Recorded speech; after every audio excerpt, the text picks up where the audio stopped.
Welcome in to NBA Now. Here live for day 2 of the NBA Draft. Nick Roloff, Brett Elper, a fascinating round 1 yesterday. And I mean fascinating because no fireworks. We usually get some. No player trades yesterday. No shocking twists like Hang Jansen going 16th overall. The NBA big boards and the mock drafts, they were relatively right. Will things be spiced up here on round 2? We'll be here live to react to it all. And for my Heat fans watching on the Heat Report, we'll see who Miami takes with the 41st overall pick. Appreciate you guys tuning in. Today's stream is presented by Prize Picks. Shout out your city for me down in the comment section, as we do have less than an hour away until the second round gets underway. Elper, how you feeling about going into tonight? I'm feeling good. I mean, as a Knicks fan, I don't really know what to expect. The Knicks have the 31st pick in the NBA draft, and it's most likely that they're going to trade another pick away. So that's kind of what I'm expecting. But Rolly, do you think today you're going to go another 12 for 14 in picks? Because you were on fire last night. Nah, listen, I can't say that. I mean, we were hot in the lottery. We had 12 of 14 picks correct in the lottery. Now, I think actually how I should phrase this more is not only did I go 12 of 14 in the lottery in my mock draft, but the lottery, all 14 players, were all 14 players I picked. So the two that I missed, it wasn't even a shock. And it was just switching Caden or Kingston Fleming's and Braden Burry's team. So feel pretty good about that. I don't really have my pulse on anything going on tonight. Based off some rumors that I've heard, if the Knicks keep that 31st pick, it seems likely that they could go with Henri Veesaar, the big man from North Carolina. There's some buzz as well that the Grizzlies at pick 32, if they do not trade that one, could go with Tennessee State guard Darryn Nkrumah, someone I'm actually a big fan of. It's not the conventional picks, but two ones that I wouldn't be mad at for either team. Yeah, I totally agree with that. It's going to be interesting to see. I mean, for me as a Kentucky fan, I'm looking forward to seeing where Otega Oweh is going to go. But I know there's still a ton of talent left here on the board. I mean, I was a little surprised that Trevon Brazile did not get picked. A lot of the guys that are like big names for big teams are still available on the board. Yeah, I'm not shocked he didn't go. I always thought he was going to go in the second round. I just had a first-round grade on him. Shout out my guy King in York, Pennsylvania. We got James Yoder in Dallas, Texas. We got Ty Man in Ohio. We got Ocala, Florida from Ashland Gibbs. We got my guy Slaying Cat in Boca Raton. Almighty Props in Pensacola, Florida. We got DFW for AJ3. I got a lot of real ones in the building. A lot of real ones today. Over on the Heat Report. Shout out to all you guys. Shout out to the people tuning in here on our main chat sports channel as well. Battle Red Mike in OKC. We're all over the place today. Gotta love it. Everywhere.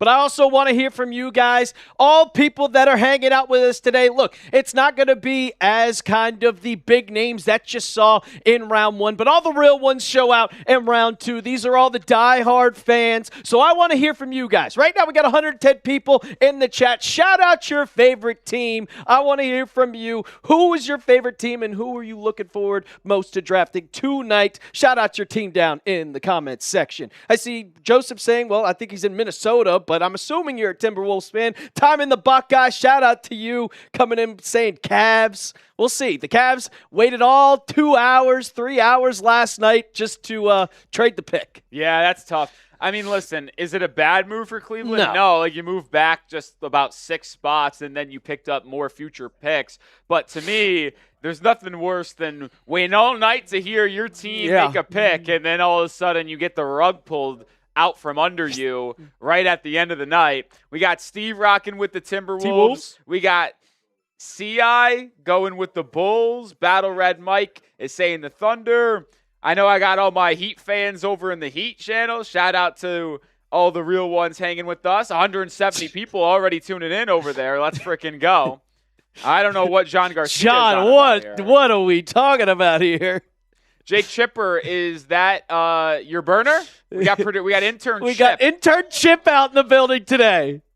We got interns. James Yoder coming in with a $5 super chat. Yeah, we'll get to that here in just 1 second. But let me tell you about our sponsor on today's show. That is Prize Picks. Download the app today. Use code HMA. You get $50 in lineups when you play your first $5. It's daily fantasy sports made fun and easy. Turn your sports knowledge into some serious cash with just the click of the button.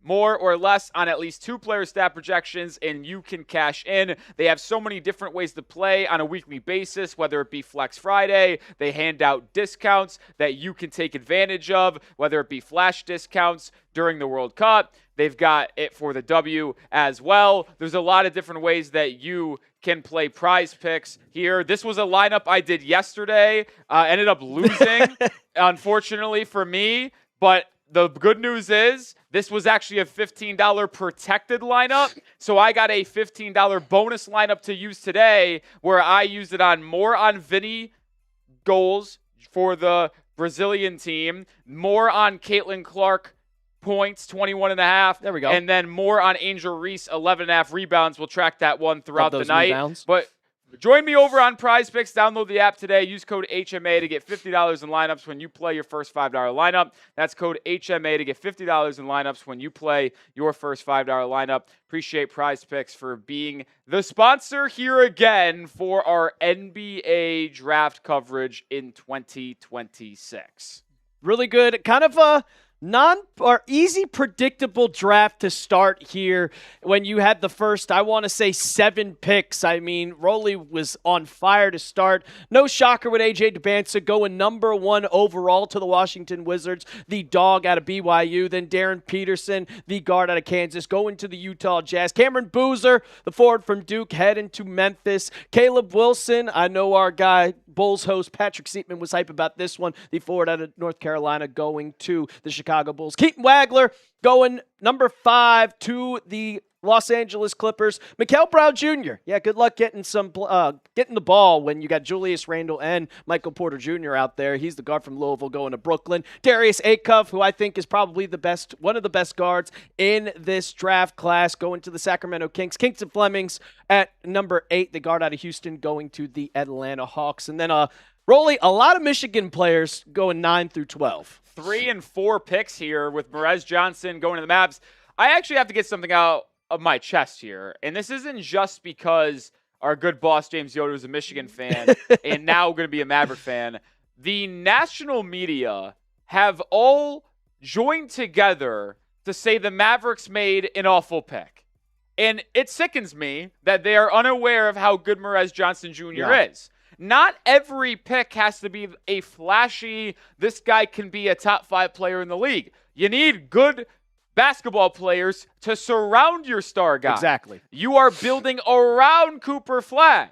Merez Johnson is as versatile as it gets defensively, has an incredibly high motor, tacks the glass. This is the exact type of guy that you want to put around Cooper Flagg. Yes, I know fans wanted Braden Burries, but I'm fine passing on him here to go with Merez because now you hopefully have your front court partner with Cooper Flagg for the next 12 to 15 years. That's the goal here, and I think they may have found it. We'll bring in producer Coop, who is a Mavs fan and the host of our Mavericks channel. Your thoughts on the pick? Yeah, I definitely wanted Braden Burries, but I'm not too mad that they ended up drafting Johnson just because they needed the guy with toughness and the guy who's going to change that culture for the Mavs. So I'm happy. We already have a trade. Oh, boy. The Los Angeles Lakers are acquiring pick 56 from the Chicago Bulls. And the Lakers sent cash.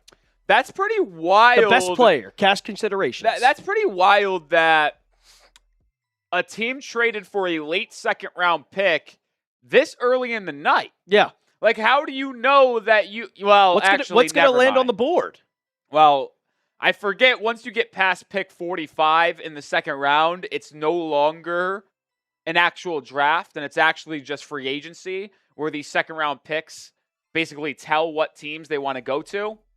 I mean, remember who was the Bucks player? Was it Chris Livingston, who went to Kentucky and instead of being a late first, early second, wound up going like last in the draft to the Bucks because their agent worked his way there, and he's out of the league. But like that's what happens here late in the second round. So maybe the Lakers have already kind of made an agreement with a prospect. They already know that is like, hey, get us into the late second, and we'll work our way to you at 56. And that's what happened. It's a little bit interesting to see. I mean, we know the Lakers, they need a big man, and last night they went with the best player available with Cameron Carr. And from some Lakers fans that I've talked to, they really like the pick, and some Lakers fans that I've talked to absolutely despise the pick. So, I mean, they have a lot left to see. Well, I mean, they have a question. Is LeBron James going to return to LA? We know they just signed Austin Reeves to that huge contract earlier today. So they could use these picks. I mean, what was it, last year, 2 years ago with Bronny Jr.? They used it in the late second round pick. So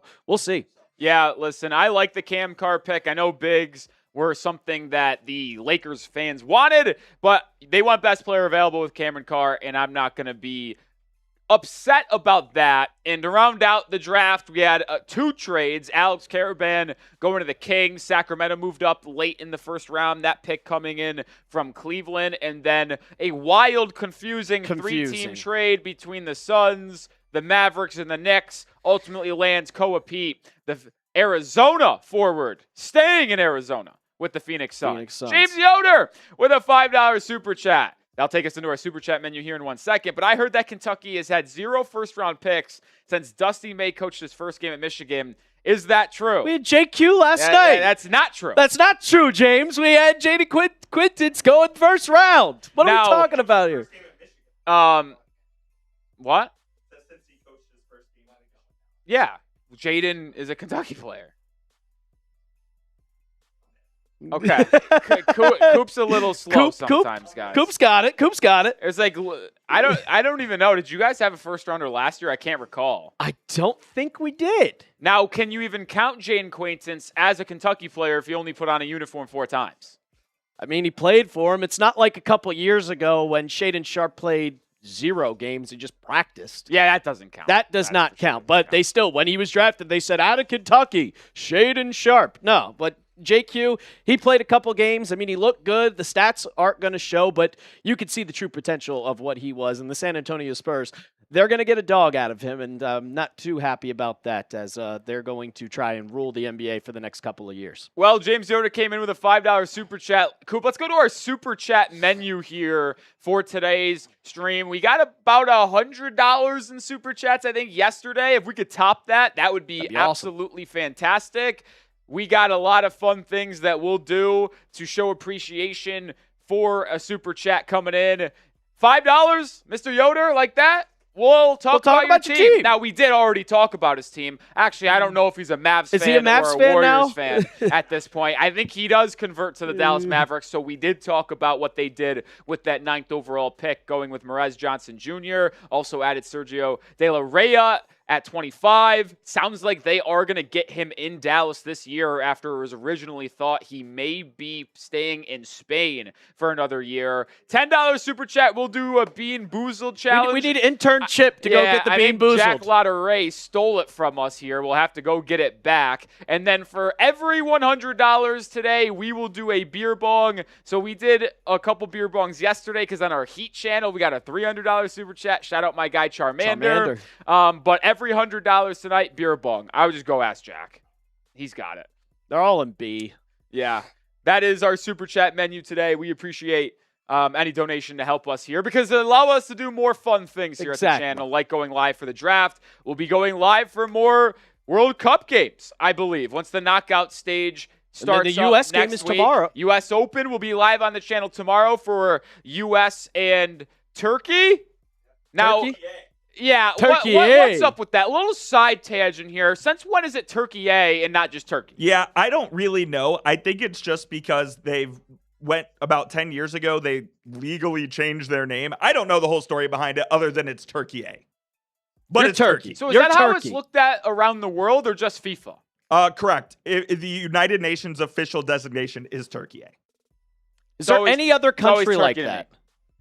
I have no idea. There's Czechia, a.k.a. the Czech Republic. Czech Republic. If they beat us tomorrow, then it's Turkey A. If we win, it stays Turkey. I agree. Yep. Even though we're going to rest everybody, so we might lose. Yeah, it's fine. All right. Yeah, that's fine. We're already in the knockout round. Well, then it's a big game for Turkey to get their name right, I guess. Yeah. Who has been, so far, the biggest winner in the NBA draft? I gave out 3 teams last night, Alper, an A-plus grade. I'm curious to see who you think I gave an A-plus grade to, because I'm not sure you know. But before we have Alper do that, let me know who you guys think won the draft yesterday. We're going to give some shout-outs here. Let you marinate on the 3 teams that I gave an A-plus grade to. Can you give me a hint? Are 2 of them in the Western Conference? 1 of them is in the Western Conference. Okay. And then the other 2 are in the East. Okay, so keep spamming it down below. And I'm going to go with, I think CO has 1 of them. Thank you. I think CO has 1 of them. The Bulls? Yes. No? No A+. I thought they had a pretty good draft. Bulls gave them a B+. I would also say the Thunder had a pretty good draft. They did have a very good draft. They had an A, not an A+. Oh, come on. The Dallas Mavericks. Dallas Mavericks, I gave him a B- grade. B-. I like Merez. I give him a B+. Yeah, I like Merez, but there's a lot left to be I know desired you there. gave a really bad grade to the Pistons. I did. Pistons were my lowest grade. Yeah, B+. exactly. I'm not a fan of Buka Corey. So my 3 A+s I gave out last night. How could I not give an A+ when a team drafted Giannis Antetokounmpo 13th overall? That doesn't the Miami Heat! The Miami Heat get an A+! No, in all seriousness, no. I gave the Philadelphia 76ers an A+. Because they took Phylon. LeBaron Phylon, 6th on my overall big board. They got him at the 22nd pick. I don't think they play similar whatsoever, but I said this on the live yesterday. I think 5 years from now, we're going to do the same thing we did with Tyrese Maxey. How did Maxey fall to 21? How did Phylon fall to 22? Like, you can play with 2 guards there. So the 76ers got an A+, and the other A+ would be the San Antonio Spurs. That was my next guess. I loved getting Jaden Quaintance at 20 there. Sounds like he might have a redshirt season here, but the long-term upside, tremendous. And then grabbing Terrace Reed to actually play for you now this year, who I love a lot, the big man from UConn. I thought that was a fantastic trade-up move by San Antonio. So grabbing Jaden Quaintance and Terrace Reed, net an A+ grade for me. You give some shout-outs here while you say what teams won the draft. After I do this, Mr. Gio, $10 super chat over on the Heat channel. What's up, Mr. Gio? What's up? Heat picking a 41. Who do you think you're getting? Gut feeling, I think they take Emanuel Sharp from Houston. Okay. Who do I want? I want either Trevon Brazile from Arkansas, if they can magically move up in the draft to get either Meleek Thomas or Isaiah Evans. But if they stick at 41, Trevon Brazile, Richie Saunders, Emanuel Sharp, and Tyler Nickel are the 4 names that I would keep an eye on. All right, I like that. Maybe you could sneak in and let's take Oweh. Get a little point guard. I don't mind Oweh. I don't. Do I think that he'd go that route? No, because they're probably going with a shooter or an athletic big. But I don't hate Oweh. That's one problem. He's not a great shooter, but he can get to the rim. That's a nice way to put it. Yeah. Not a great shooter, but he can get to the rim as easy as possible. If you guys didn't know what the lineup looks like for tonight to start the second round of the draft, you saw the Knicks were at 31. The Nuggets are at 35. Clippers at 36. Thunder at 37. Bulls at 38. And look, I mean, all of these picks could be traded because if you see, all of these are already traded. Rockets via Washington, Celtics via Orlando, Heat via Atlanta, Spurs via the Pelicans. You know who it's actually via? Well, it's via the Hornets. But it's like the Hornets had it from Golden State. It's wild, man. They're just all over the place. It's actually an unbelievable rarity to have a pick not traded in the second round. Like the Magic right there. We have 2 of them. Orlando and Toronto just have their second round pick. That's wild. Just keeping them. That's wild to see. By the way, for every $10 super chat, we do Bean Boozled on both channels. I got a Heat one. You're going to think I lied and cheated. I did not. I did randomly pick. Oh, the toothpaste. And I got the toothpaste or berry one, which it's a good one to have because even the punishment isn't that bad. Yo, that Rockets logo's hideous. It's so nasty. Hideous. Yield. What are we doing here? I got toothpaste again. I don't even know what I actually think I always get toothpaste. Well, I mean, I don't think you got a good bean yesterday. No, I think they were all bad. Terrible ones. I had 4 of them. They were all bad. And I got all the good ones. Unbelievable. Oh my God, yo, they had Sticky wet socks, bandage. wet bandage. Yo, I actually spit that one on immediately. It's so gross. And then though. producer Jack was like, "Oh, you can't do that. Yeah. You can't spit it out." And I said, all right, Jack, then it's your turn to take one.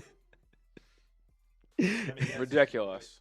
Ridiculous. Oh, We man. did get another. Wow, we did get another super chat from Butch, but make sure you guys do hit that thumbs up icon as well here. Over 300 people watching on Chat Sports. Let's get to 100 likes ASAP. We're 33 away. We'll get back to Butch's super chat here in 1 second. And on the Heat channel, we got 255 people watching. There we go. Shout out to all you guys hanging in with us here. We got 47 likes. Let's get to 100. All right, let's do a 100 like race battle. Now, is it going to be the main channel or is it going to be the Heat channel to 100 first? We got 67 likes right now. We got 320 people in the chat. So can all the people on main, let's beat Rolly in the Heat channel right now. Hit that thumbs up icon. If you're watching on your phone and you got a little horizontal, turn it vertical and then click that little thumbs up icon that you see. And we could jump those numbers up super quickly. It takes 2 seconds, ladies and gentlemen. It's free. It's easy. And I know 322 people haven't liked the video because it only says 75. Yeah, we're trailing by 20 Heat fans, but I'd love a little upset here. Let's get to 100 likes before our main Chat Sports channel 76. We're at 76 there, 57. I think we can get there. I know the Heat I don't want to lose. I know the Heat fans could come out. NBA now. NBA now. Well, I'm an idiot. Either call NBA now or Chat you could Sports say channel. main Chat Sports channel. That's it. I'm very, very dumb. You can tell we got a newbie over here. Not a lot of We did. I not did a lot Red of Zone. Chat Sports coverage around here for Brett Elper. He's kept in the little corner. I'm kept over in Patriots Today land. If you want to go subscribe to Patriots Today by Chat Sports. 90 likes on Chat Sports, 69 noise on the Heat 10 channel. away. 10 away, guys. Can we get there? Johnson U's back in the building. Oh, Johnson. I'm sure an F Roley's coming. Oh, there it is. It's already there. It's already there. Got to make burners to like the main channel because F Roley. I'll tell you what, Johnson U's got a lot of time on his hands because he was in my stream trolling me yesterday, too. Johnson U says Hawks won. Zuby Ejiofor is goated. Went to St. John's and Bonaventure. Johnson U, I'll call you out. No St. Bonaventure for Zuby. I mean, I went to St. Bonaventure. I'll tell you if someone went to St. Bonaventure because we got 2 people that could be drafted later tonight. LeJay Jones out of Florida State. He went to Bonaventure. Melvin Council Jr. Ooh. out of Kansas. He went to Bonaventure. But Zuby Ejiofor, he did not go to St. Bonaventure. Did not go to St. Bonaventure. We're 82 likes on the Heat channel, 95 on Chat Sports. Who's getting to 100 first? Come on, we need 5 here on the Chat Sports And then we'll channel. answer the Butch Super Chat. We need 5 more. And 5 more, then I get to do one of the Bean Boozled. So we'll Yeah. see. 5 more likes, ladies and gentlemen. Thank you, sir. Thank you, sir. Oh, I don't. Man, what am I going to do with these ones? I just hope you get a bad one. I just don't. I'll randomly just rummage around a little bit and then pick one. 4 likes away from 100.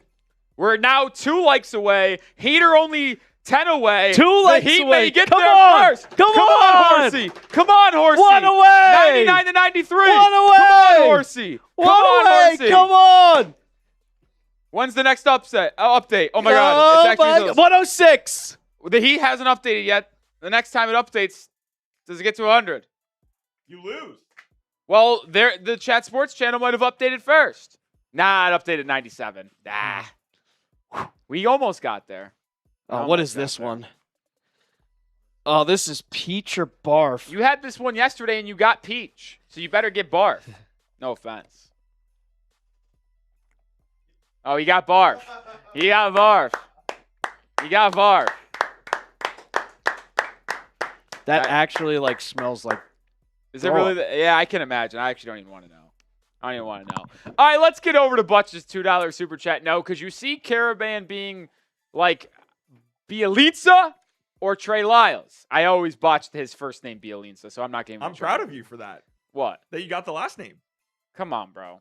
King's Legend? He also played for the Heat. Nemanja Bielitsa. Nemanja. Yeah, I couldn't remember. He how was you a said it. 2K19 legend. A little stretch 4 big. You know who also is in that similar vibe, Mr. Alper?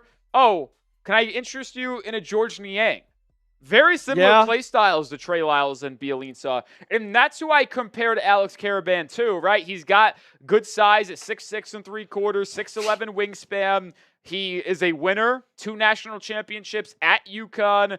Really smart player, can shoot it off the catch. Not the best athlete. Yeah, not an athlete. Got good weight to him. A lot of good things going for Alex Karaban, but due to the lack of athleticism a bit and maybe the ability to put the ball on the deck, he projects more in that Bjelica role is a good role to put out there, and a George Niang role too. Fundamental basketball is what you want to see. Like, you're kind of slow type of player, but good shooter. He knows how to take it to the rack, a good finisher at the rim when he does get there, and has a little tiny bit of post moves. I mean, Trey Lyles.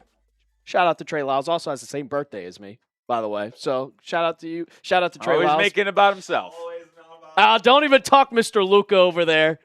We'll get to. That's true. You do that too.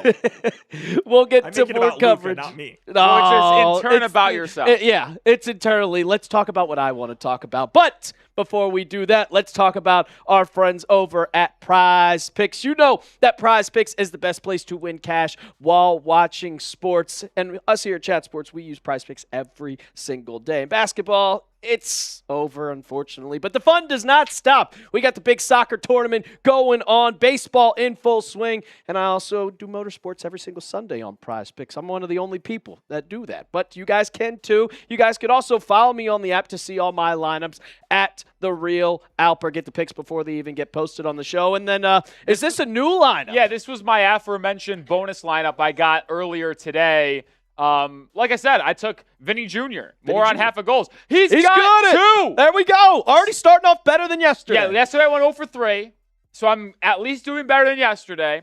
And we'll see when we got the Fever tipping off later and we got the Sky over. Caitlin No, Clark. that's Chicago Sky. No, she's on Atlanta now. Yeah, I don't know the Atlanta team. The Dream. Yeah, it's on me. Got the me-bounds. I didn't know she was on Atlanta, though. She got traded earlier this year. But you guys can make a lineup just like that. The app is super easy to use. Just pick more or less on a few player stats and lock in your lineup. There's a new user offer. Download the Prize Picks app today. Use code HMA to get $50 in lineups when you play your first $5 lineup. The link will be in the live chat of today's stream. That's code HMA to get $50 in lineups after you play your first $5 lineup. Prize Picks. It's good to be right. All right, 31 minutes to go until we get things underway in Brooklyn in the second round here. Let's go through some of my top prospects still available. A player I was higher on than consensus, that would be the Arkansas big man, Trevon Brazile. 6'9", 7'4" wingspan, shot 35% from 3 the last 2 years, finishes 80% of his shots at the rim, 40-inch vertical, freak athlete. He's going to be an NBA player. He can block shots at the rim, 5% block rate over the last 2 years. I think he is going to hear his name called early here in round 2. Might be one of the first picks of the NBA draft. But, I mean, I've said it before. I'll say it a million times.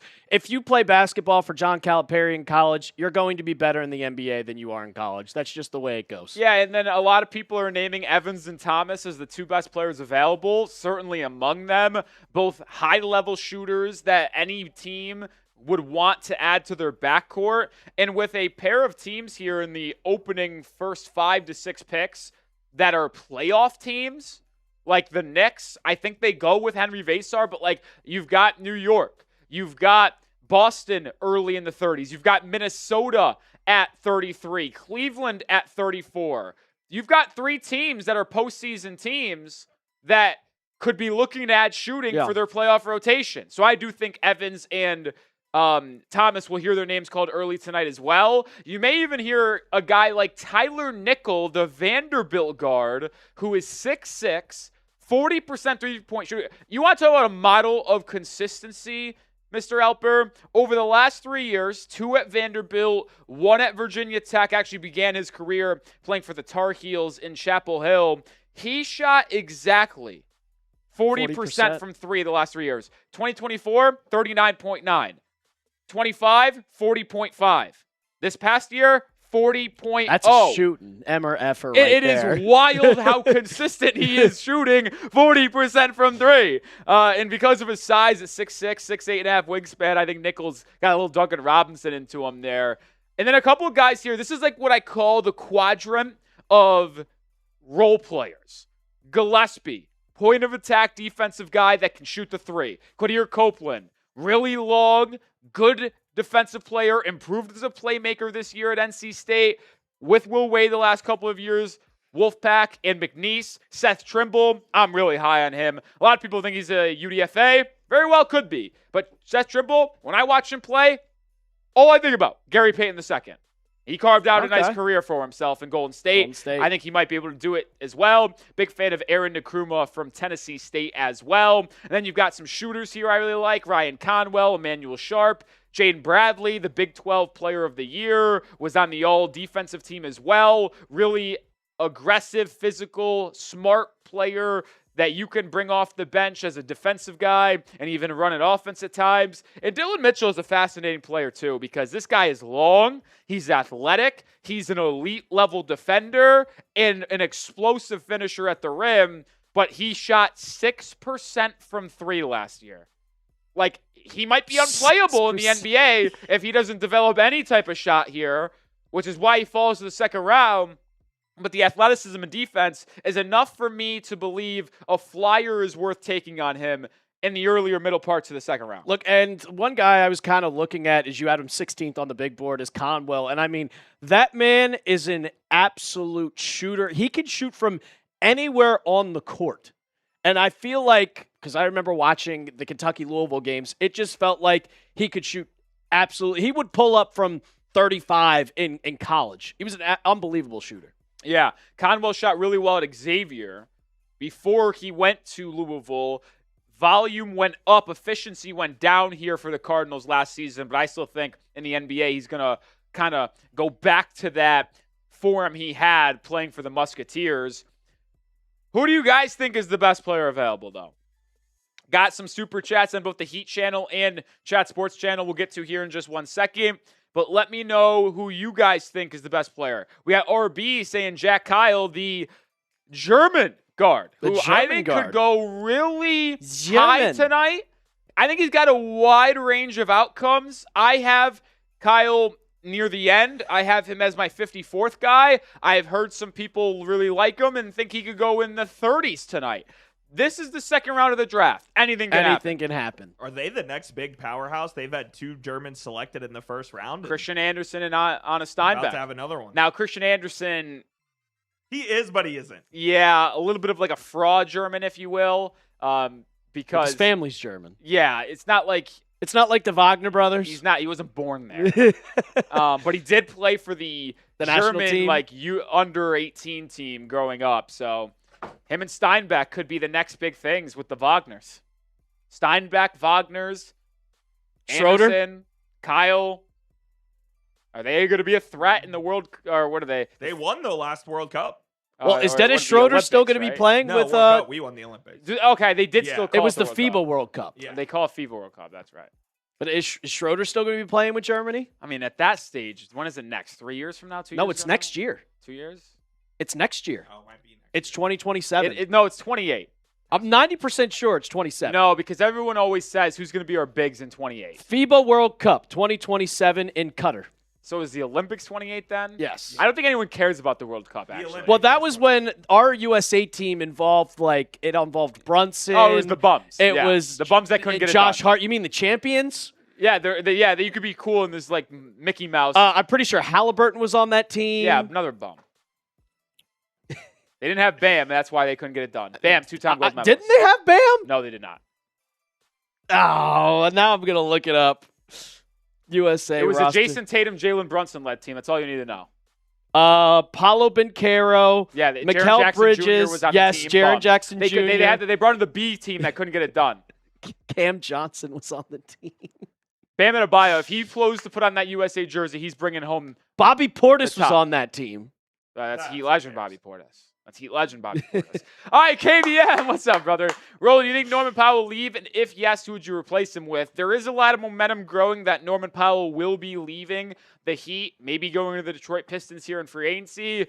replacement options, I'm looking at Luke Kennard. I'm looking at Anthony Simons. I'm looking at Colin Sexton. I'm looking at Kobe White. Those are 4 guys potentially in free agency. There will be trade targets potentially as well. Isaiah Joe, Klay Thompson, a couple names to keep your eye on there. But I will say I would rather have Colin Sexton or Anthony Simons on a cheaper deal than Norman Powell. So you just want shooters.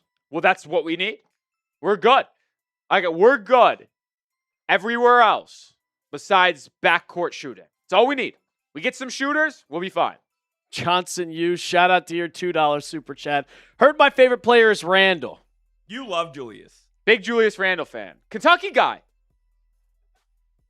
You support every Kentucky guy. I mean, I will say, back in 2014, he sprained his ankle, tried to play in that national championship against UConn, and the only thing that you remember from that national championship is James Young dunking. And Randall was non-existent, but he did sprain his ankle. Too bad my GOAT Shabazz Napier got it done. Heat legend Shabazz Napier. Tried to keep LeBron by drafting him in the first round. And then he said, see ya. And then Shabazz sucked. I still thought Napier was going to be good no matter what. I was ecstatic for that pick. Middle school Nick was fired up about Shabazz. I was, man. Butch coming in with a 5. Shout out to you. As a Sacramento Kings fan, I had the unpopular opinion and wanted Kingston Flemings more than Acuff. Explain to me why I disagreed with most. Light the beam. Light the beam. Listen. Better defense, I'll say that. Yeah, I can understand why you would like Kingston Flemings a little bit more. I mean, he does have a little Darryn Fox into him, like the way that he is so quick, the way that he can get to the rim. Now, I don't love his finishing, and he just wasn't as an effective playmaker as Acuff is. Like, Flemings is a really smart basketball player, but Acuff is just like, he's an engine offensively. That's what we call him because he can do everything. He can give you 25 a night. He can also give you 8-9 assists a night. Now, obviously, Flemings is infinitely better defensively, and I'm talking infinitely. But what are the Kings looking for here? Are they looking for a guy that has fringe all-star potential, which I do think Flemings has, or are they looking for a lottery ticket where they have now a 1A championship driving force? And I'm not saying that Acuff will be that much, but I do think Darius Acuff has a better shot to be a top 10 player in the league and a 1A on a title team than Kingston Flemings does. And that's why I think they go that way. Like, Atlanta getting Flemings works out well because they already have a backcourt with Nickeil Alexander-Walker. So that's why that made some sense. But I would say Darius Acuff was the right pick over Kingston Flemings in that regard for Sacramento. I just hope Sacramento keeps him. I mean, they always draft the good point guard and just never keep him. I mean, Darren Fox, you had Tyrese Halliburton at one point. They know their talent for guards. It's just, can they keep him? That's the question that I have. Because, I mean, every single year, it feels like they have the talent, and then they just never know how to do with it because you had the light the beam year of that 2023 season. If you guys didn't know the beginning of the draft from last night, Dybantsa went number 1, Darren Peterson number 2, Cam Boozer 3, and then Caleb Wilson number 4. By far the easiest best 4 teams in the NBA, or best 4 players in the NBA draft. I'm excited to see what Caleb Wilson does with Chicago, but I just think Dybantsa, I think it's going to be a good fit. We'll see how he plays with Trae Young, and they have a little bit of talent, but I really couldn't name you a single player on their bench. On whose bench? On Washington, besides Justin Champagnie. They got Justin. They're going to have Keyshawn George, the former first-round pick out of Miami. They'll have Tristan Vukcevic. That's a good name there. They'll have Bub Carrington coming off the bench. Is Bub going to come off the bench now? I would assume they bring Bub off the bench and start Trey Johnson. That would be my assumption. So there's 4 names that we just gave you. I think we gave you actually 5 names on the Wizards There bench. we go. Give you 5. Now, if you tried to give me a name on the Grizzlies bench, I don't think you can. I mean, Gigi Jackson is a free agent now. Okay. Yeah, he's a free agent now. I got 1, and it's just because he was drafted last year. Javon Small, the West Virginia guard. Well, they got KCP still, technically. I'm trying to think. they had some players I've never heard of in my life. Santi play for them. Aldama still is there, Yes. right? Is Santi Aldama still there? This is ball knowledge. This is man. delete ball I just named knowledge. 3 bench players for the Memphis Grizzlies who were the most I'm looking up their roster. non-existent team. Oh, they have Cam Spencer. Oh, I wish that's a bad miss by me. Yeah, I forgot that. Is he not a free agent? I'm 90% sure Omax is. There's no way they gave that guy a 2-year deal. They got the guy from Tennessee or the Meshack. Jamari Meshack. They got some I think he was players. the last pick in the draft last year. Is that ball knowledge too? I would say that's It is? ball knowledge. Chills. I'm nice at this shit, dude. I do this shit not for fun. I don't do this shit for fun. This ain't a hobby, man. Yeah, and I mean, because of Rolly's basketball knowledge, he's going to give you immense intel and analysis for tonight's second-round pick. Better than ESPN, guys, and that's why you subscribe to the channel. Last night, we hit 435,000. Can we hit, what should be our goal for today's show, Rolly? I think we should, our For our goal Chat is to get Sports to channel. 435, 300. I think 300? we picked up like 200 and change yesterday. If we could get 200 today, I think that would be a pretty big win for us here. I know it's a bunch of sickos hanging with us here on round 2 bunch of sickos. of the NBA draft. 500 sickos to be exact. 500 sickos. Shout out to all you guys. Subscribe if you haven't already because we are live for the big events. We'll be live for the first 2-3 days of free agency next week, Tuesday night, Wednesday afternoon, probably Thursday afternoon as well. We'll have a rotating crew here at Chat Sports, which should be a lot of fun. And for my Heat fans out there as well, make sure you subscribe to the channel because we'll have you covered on everything you know around this team as we look to build a roster around Giannis Antetokounmpo and Bam Adebayo. Speaking of Giannis and Bam, I mean, does this not fire you up or not? They're already together. They were together yesterday at Asia Wilson's game playing for the Las Vegas Aces, and today they were working out together. That is the best duo in the Eastern Conference. That is a fact. The best duo? Correct. That is a Maybe the fact. best I front can't believe court. we let this happen. No, it is a fact. Like, you could say you have the best team because you just won the title, but you take your best player and second best player against my top 2. You're taking Giannis and Bam over Brunson and Cat. Well, considering that Giannis is better than Brunson straight up and Bam is better than Cat straight up. I yes. don't know if Bam's better than Cat. Bam owns that fraud. Owns them every time they play. Bam. Just because he scored 80 points in a game. 83. And it was unethical. It was, but like Bam has owned Cat every time they play ever. Owns them. Owns. Sure. Best duo in the Eastern Conference. Might be in the NBA. I mean, Giannis, I can't deny what Giannis can do. I mean, over 28 points basically. Last year was a down year and he was hurt the whole season, but he can average 30. He can give you a triple-double on any given night. Like, I think a lot of people are trying to like kind of pass off him going to Miami as like going to retirement. I get it. Like, last year was, by the way, the only year in his entire career he's really dealt with injuries. He's played 60 games or more every year of his career besides last year. And I'm watching his film. I'm watching his highlights from a year ago, even in only 36 games played. This guy looks as dominant as ever. Yeah. The way he's able to just drive by you or give you a shoulder bump and finish on top of you. Like, I forget how explosive he is at the rim as a finisher, man. Like, it didn't matter if it's Alex Sarr, didn't matter if it was OG Anunoby. I mean, they got you guys in a game. I think I was watching some of the highlights this morning, actually. The Bucks beat y'all in like an NBC game early on in the year. Something like that, yeah. Yeah, and Giannis went off. He is so damn good. I just hate that I don't know what we did. I think it was LeBron's fault that the national media doesn't like to give Miami a lot of props. But like all of a sudden people are trying to act like Giannis ain't a top 5 player in the league. It's crazy to me.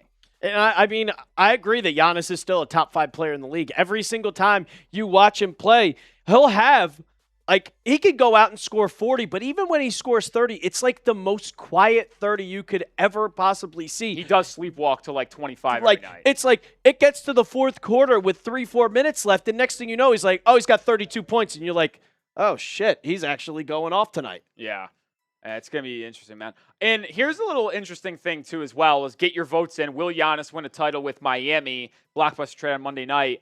I would make the argument, and I really mean this, is that Bam Adebayo will ultimately be the best teammate that Giannis has ever had. And stay with me here. I know we played with Damian Lillard. Damian Lillard is better than Bam. No questions about that. But they also rarely ever played together because Dame was always banged up and injured. So to me, if you're going to get Giannis and Bam playing with each other for the next 3-4 years, that's going to be the best teammates he's ever had. Like Chris Middleton, fantastic player. Jrue Holiday, fantastic player. They were never looked at as a top 20 guy in the league like Bam Adebayo is. And the way Bam is defensively. Like, I just think people underrate Bam to a degree as well because he's not averaging 28 and 25 a night. No, he just does it in different ways, beating you on the defensive side of the floor. He also plays like old school type of bully ball for Bam. Like you're not seeing him being that typical big man you see in today's day and age where he is shooting threes. No, Bam, I mean, yes, he can shoot threes, but typically he is going to go down low and bully you into the paint. Yeah, I mean, listen, there isn't going to be a more physical, imposing front court in the NBA. That is something that is an actual fact. I mean, if you keep Andrew Wiggins too, I'm foaming at the mouth thinking of Wiggins, Giannis, and Bam as a Heat fan defensively, man. I really am.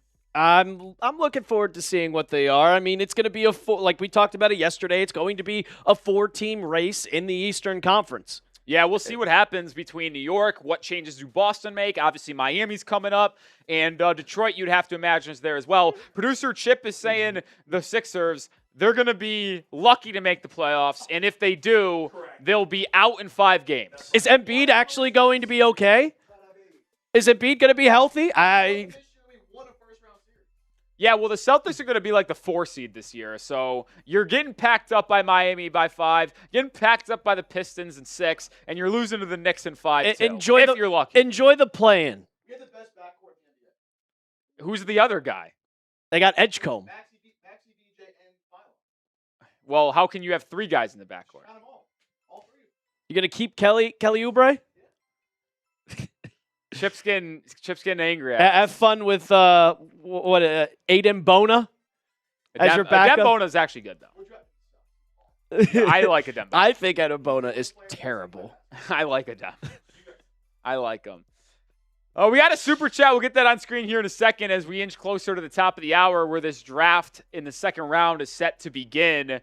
Top players available. Miami obviously picking pick 41, but outside of the Heat fans watching our channel that were live there, Trevon Brazile, Isaiah Evans, Meleek Thomas, Henri Veesaar, Baba Miller, Tyler Nickel, Richie Saunders. Those are the names that I expect to hear early tonight. I wouldn't be shocked if we got some other names going early. I've heard some buzz on Toby Owaka, the big from Arizona, kind of rising up here late. I've heard some buzz and momentum on Nkrumah, the Tennessee State guard, as someone who could go early here in the 30s. It's the second round. We've said it earlier as well. Like, really anything can happen in round 2. Like, yeah. Some teams are going to be different, man. Like, in the first round, you might have a lot of consensus thought amongst front offices. But when you get into round 2, I have a guy like Bryce Hopkins from St. John's, 64th on my board. Could I see a team falling in love with him and taking him in the early 40s? Yeah, absolutely. It's just all Bryce dealer's Hopkins. choice here. It's all dealer's choice. Bryce Hopkins. I mean, I'm just using him as an example. Yeah. He's a traitor. He's a traitor. Traitor? Yeah, he's a traitor. He was with us for a year, and then he transferred to Providence. Did he ever play for you guys, though? Yes. I don't remember. It was like 2021. All I remember is him at Providence and then yeah, you don't St. remember John's. because he didn't do anything, and then he hated Calipari and left. Chills. In the first That's quarter? electric.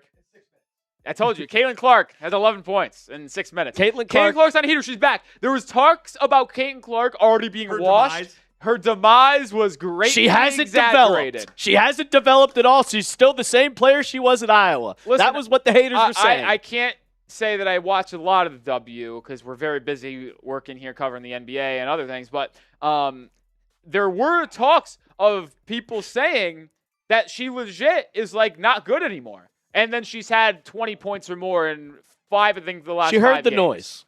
She's just hooping. And she's going to put up 30 tonight. It's all down to Angel Reese. Can get 12 boards. What do you got for me? Me bounce. Johnson, you. He has a thought on a prospect. Thoughts on Will Anderson from Bama? Johnson, you can't play those games with me. And then Johnson, you coming in with another 5. Wemby didn't want it more. Bam can't score. Nixon 4. Johnson, you. It wasn't even in 4. Yeah. I can't wait for Giannis to put his nutsack on Knicks fans' heads. Hey, I was at a Knicks game back almost 10 years ago where he had his back to the basket for 15 seconds, then hits a game winner against the Knicks. Giannis? Buzzer beater, yeah. Really? Yeah, he had his back to the basket for like 6 or 7 seconds. It was ridiculous. No call. Of course, Giannis turnaround jumper. Game's good. Knicks lose. Yeah, I'll tell you this, Coop, by the way. Is this going to be the year that the Heat finally break the curse of winning in Dallas? It's been a long time. It's a long time. I mean, I moved down You're here. 0-4, correct? I moved down here in 2022. Every year since then. So the last 4 seasons, the Mavs beat the Heat in Dallas every And they single haven't been year. close. You No, there guys was have a one year- curse one year it too? was close. You guys have a curse too? Because Yeah, we can't couldn't. win. Yeah, they do too. We couldn't win in Dallas for the longest time. There's something win here. about the water here in Dallas that you can't win. Ridiculous, man. Ridiculous. All right, 8 minutes to go until this second round gets underway. Shout out your favorite team for us down in the comment section, and we're going to give it about a minute. So at 7 minutes, we're going to let y'all spam your favorite teams, and then we're going to pick the first team that we see when it hits 7 minutes on the dot, and then we're going to talk about them and what they could do tonight in the NBA draft. Almost said NFL. Thinking about football already. Keep spamming your favorite teams down below, people. We got 600 people in the chat right now, and I'm barely seeing anybody comment. The chat rate is low. I need everybody. Spam your favorite team right now. We're going to count down. Once this hits 7 minutes, I'm going to pick a random team, and we're going to talk about it. I got the trash can right here, Rolly. There you go. 14 seconds. Keep spamming your teams. I'm seeing the same 5 people spamming. I know 600 of it. Come on. Spam it, spam it, spam it. All right, 5, 4, 3, 2, 1, boom. I see Jeff Gaines with the Phoenix Suns. Phoenix Suns action in the house. Appreciate everybody spamming their Heat on the Heat channel. Unfortunately, we're doing this simulcast. We won't pick anyone from our Heat channel, but we do appreciate you guys spamming your love here in the Heat. So, Phoenix, yesterday, only had 1 pick. Well, they traded Well, for they it. didn't have it. They traded up to get it, and they took Pete, the forward from Arizona. Now, Coop, I believe we have our team card with the Suns. I would like to see what picks they have tonight because I don't remember off the top of my head here. And then we're looking at a team here that's trying to add more wing depth. I actually don't think Phoenix even has a second-round pick today. They No don't. second-round picks for the Phoenix Suns. So okay. I appreciate you spamming me. I guess we'll just say, all right, they took Pete. The swing factor here will ever be good enough to become a shooter. That's the question. Because he's got the frame, he's got the athleticism, he's got the rebound and defense. Can he add anything offensively? That's the question. And I mean, for them, right now, it's just kind of Devin Booker and company. They got Brooks. Yeah, They Brooks. need Yeah, more. Brooks. They got, obviously, they drafted Kaman Malawatch last year. Let's see what they do with Mark Williams. I think he's a restricted free agent. So they got their front court. They got their back court.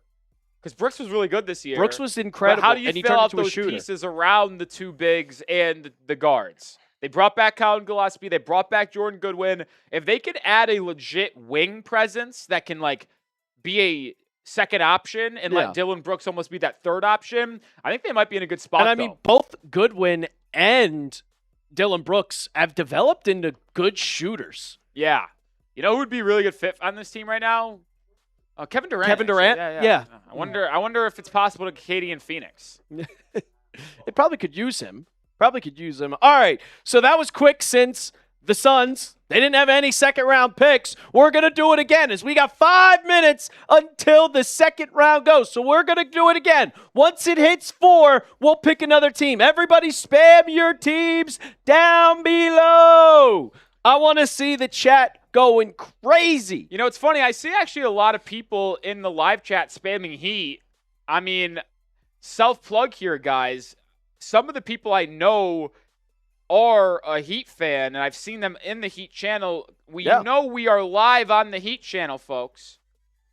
We are live on the Heat channel, so if you're a Heat fan, just click on that link. Make sure you subscribe and join the Heat watch party so you can just hang out with only Heat fans and be over there. All right. 5. Correct. 4, 3, 2, 1. Boom. I saw Chastity saying Nuggets. Nuggets for Chastity. Nuggets for Chastity. So they have an early second-round pick here. So this is a good team to briefly talk about before we get to the real thing starting in, I'd say, probably about 10 minutes. So they traded out of the first round. Do they have picks? They do. Okay. They traded out of the first round, moved back, and they have pick 35. Now, what do the Nuggets need? To me, they have been having a glaring hole on their roster of they just need to get more athletic. Now, they have Christian Brown. They have Payne Watson. They're looking to trade Watson, or excuse me, trade Brown, keep Watson. They added Cam Johnson a year ago. They need some more athletes off the bench, though, which is why I'm looking at Meleek Thomas as an option for them at pick 35. I'd also mention Baba Miller. If they move on from Christian Brown, Miller can be a big forward/wing off the bench for them. I like his upside. They also are losing, I think, Jonas Valanciunas. I think that was reported last week. He's going to Europe to play or wherever he is. Is he actually going to Europe Yeah, it's now? actually official this time. So they need a backup big. I know they have Darryn Holmes. They drafted him in the first round a couple years ago out of Dayton. But if Henri Veesaar is still on the board, I could easily see them going with the Jonas Valanciunas Veesaar, who was actually another European big, if I'm not mistaken. I mean, are Estonia, right? Yeah. Are they going to let Tim Hardaway Jr. walk? Yeah, he's going to be in Miami, actually. You think I swear to God, he's in Miami. No, he is. No, he's good. So, I mean, they still have a solid starting rotation. I mean, you still have Jamal Murray. You have Aaron Gordon, obviously Jokic. So it's kind of just you need a lot more depth. I mean, Chipper says every shooter is going to Miami. I said this on a video last night. I will make the personal guarantee that Tim Hardaway Jr. is in Miami, and then they're going to add another. And it's just who is going to be that other guy. But Tim Hardaway on the vet min is absolutely coming to Miami. They've been flirting with each other for years, and he's going to come for the vet min to be our shooter off the bench. Will he take his dad's number? No, it's retired. What if he wanted to unretire it? I don't. Does he even wear 10? But like he does wear 10. But like if he's playing for the Heat, maybe he wants to wear his dad's number. And that's not going to happen. Minute and a half until the top of the hour where we get to the second round. Spam those goes if you're ready for the draft. Spam, spam, spam, spam, spam, spam, spam, spam. Well, the one time we allow it. Let's get that chat rate going, folks, as we get to the top of the hour. I see Enrico spamming the goes. Chastity spamming the goes. Everybody down below, spam those goes. Sarah Sherwood. Apple user spamming Heat. I want to see go. Spam those goes. Krypton with the go. We got Slay and Cat. We got Brock. Trit. We got Inspector. We got Jay. We got Henry. Mark. We got H. Share My. Chico. 2 a.m. Apple user. Raider. Krypton. Chastity. Brock. Written. AJ. TP. Shout out to all the real ones spamming those goes. Spam those goes, ladies and gentlemen. Let's go. We're 30 seconds from getting back underway in the NBA draft round 2. Best second round pick of all time, Nikola Jokic. Jalen Brunson's up there. Draymond Green. Manu Ginobili. Mitchell Robinson. He does not make the top 10. Not making the top 10, man. Palo Larson. Oh, yeah. But if I can't say Mitchell Robinson, well, no, I only said said Palo because you had to bring you guys up to it. All right, top of the hour, folks. There we go. Welcome to round 2 of the 2026 NBA Draft. This is NBA Now by Chat Sports presented by Prize Picks. Nick Roloff, Brett Elper will be here for the entire second round. We were here last night reacting to the 31st round picks. Well, we'll be here reacting to all 32nd round picks. There's a lot of good prospects still out there. We got Henri Veesaar. We got Trevon Brazile. We got Isaiah Evans, Meleek Thomas. We've got some interesting international prospects like Jack Kyle, some good college guys, Jaden Bradley, Richie Saunders. Where are they going to end up? We'll be here breaking it down for you guys tonight. We have not had a trade yet to the top of the second round like we usually have. So right now, the New York Knicks are slated to pick with the 31st spot. The Grizzlies, Timberwolves, and Cavs round out the first 4 of the second round. And then the Nuggets, Clippers, Thunder, and Bulls all set the pick here as well. So an interesting kind of aspect of this, and we could even showcase the next quadrant here of Rockets, Celtics, Heat, Spurs. The first 12 picks of the second round, I think 10 of those picks are teams that are either vying to be in the postseason next year or legit NBA Finals threats. So a lot of potential here to have some young, controllable assets and contracts for these teams that need to add this to the end of their bench and end of rotation, since they're probably spending a lot of their money to some big name guys. Yeah, you're going to find, some of your key rotational pieces if you're one of those championship contenders. Like you have the New York Knicks, who could possibly, at 31, find a guy to maybe help them repeat. Or like the Miami Heat at pick 41, you just traded for Giannis Antetokounmpo. Could you find that guy that is going to be the 10th man on the rotation to help this team win a title? There is a ton of talent that is still available in this draft, more than other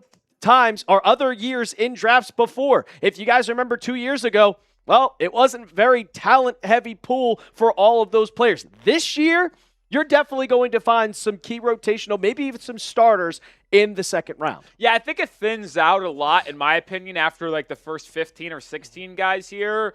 But there is legit opportunities to find rotational players. I'm not going to claim there will be superstars. It's pretty hard to do that.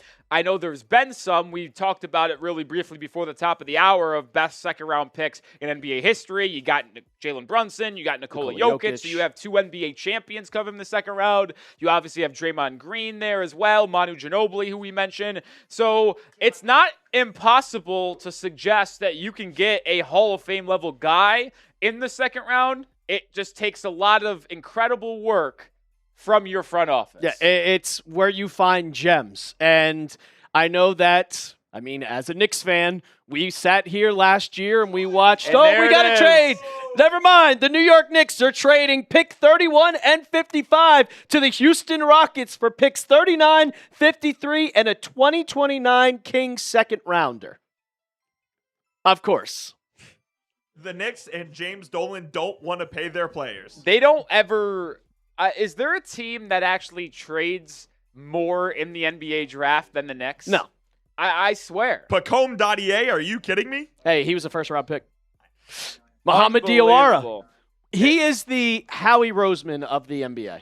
Yeah, there it is. And they're best friends. Now the question is, who are the Rockets moving up 8 spots to go get? I do feel like it could be one of the top 2 guards that slipped out of the first round, whether it be Isaiah Evans or Meleek Thomas. I would feel more confident in projecting it to be Meleek Thomas. I don't know why I have that feeling, but that is how I feel there. I feel it too. The Rockets' problem, especially after Fred VanVleet went down, was they really did not have a true point guard. They were relying on Amen Thompson the entire season, and he's really not a 1. So they need to find somebody, and granted, I don't know if you're going to find a starter at pick 31, but you need at least some depth in your backcourt. Yeah, I know I talked with our Rockets host about options for them. I talked a lot about Ryan Conwell. I talked a lot about Jaden Bradley for them at pick 39. They clearly had more. Maybe they did trade up to get one of these guys. We don't know. We'll have the pick announced, I think, in hopefully like 8 minutes or so. They have not been officially put on the clock yet, but I do feel pretty good about them going with a guard here, just whether it be Meleek Thomas or Isaiah Evans, who are the top 2 guards on my board. Yeah, and the Knicks are just loading up on second-round picks. They got 5 last night, and they're getting even more today.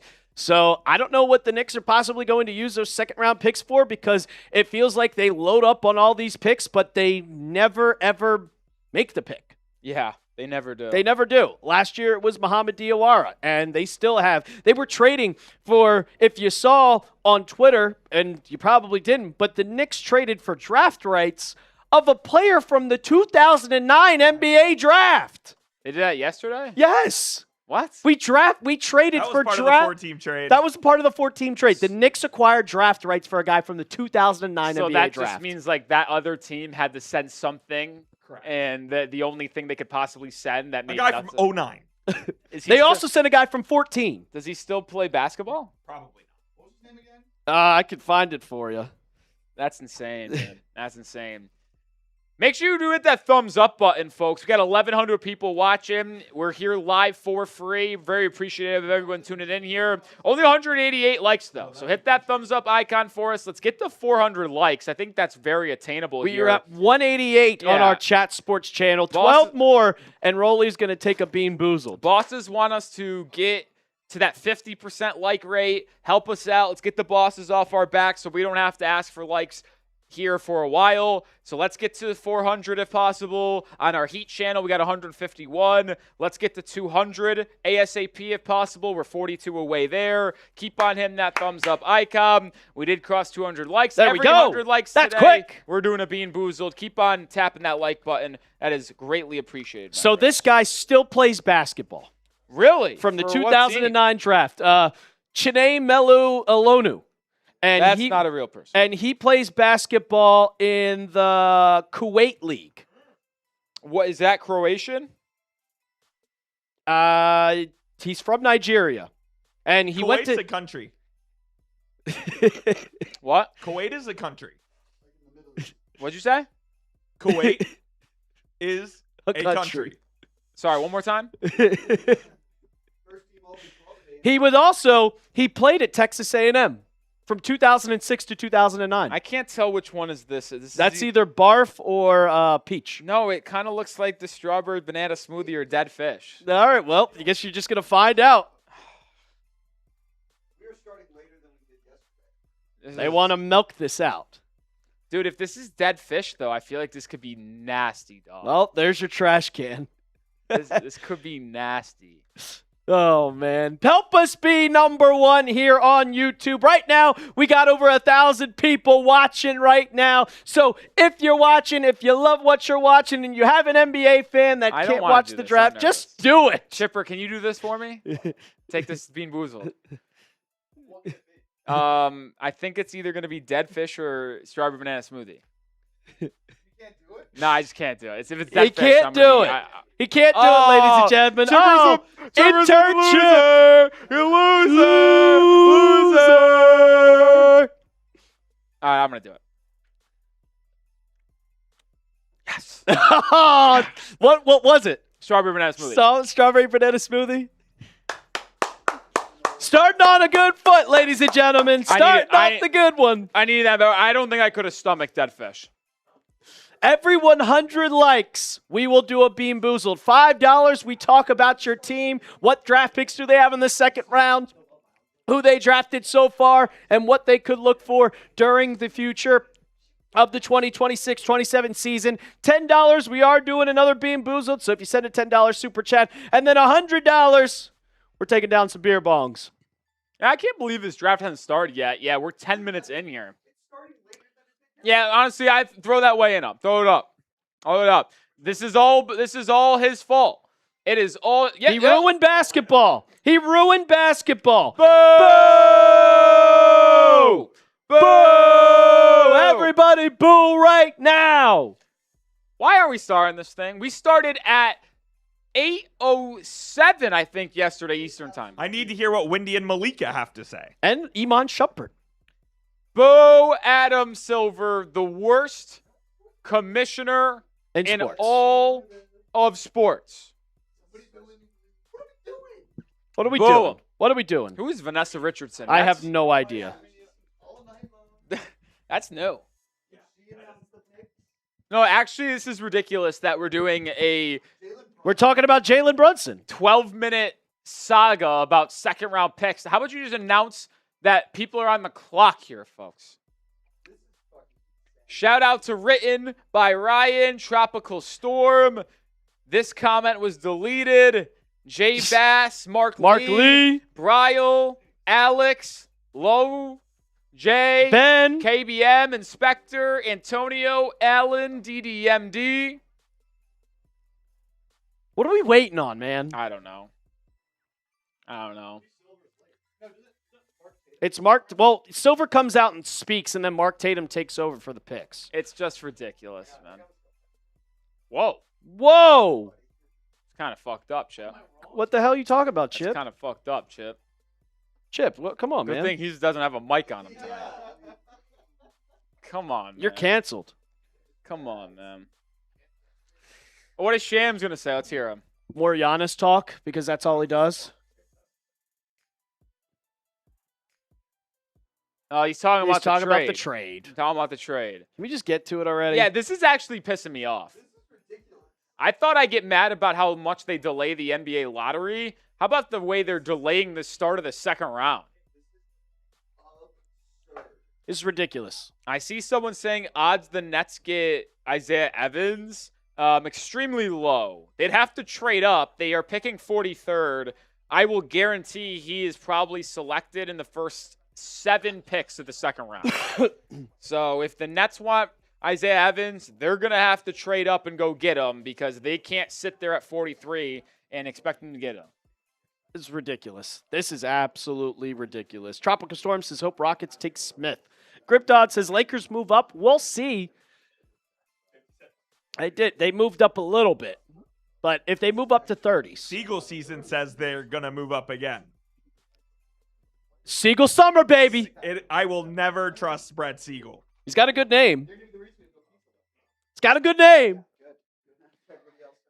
Can the Wizards get Jaylen Brown? I doubt it. They just gave Trae Young the worst contract in NBA history.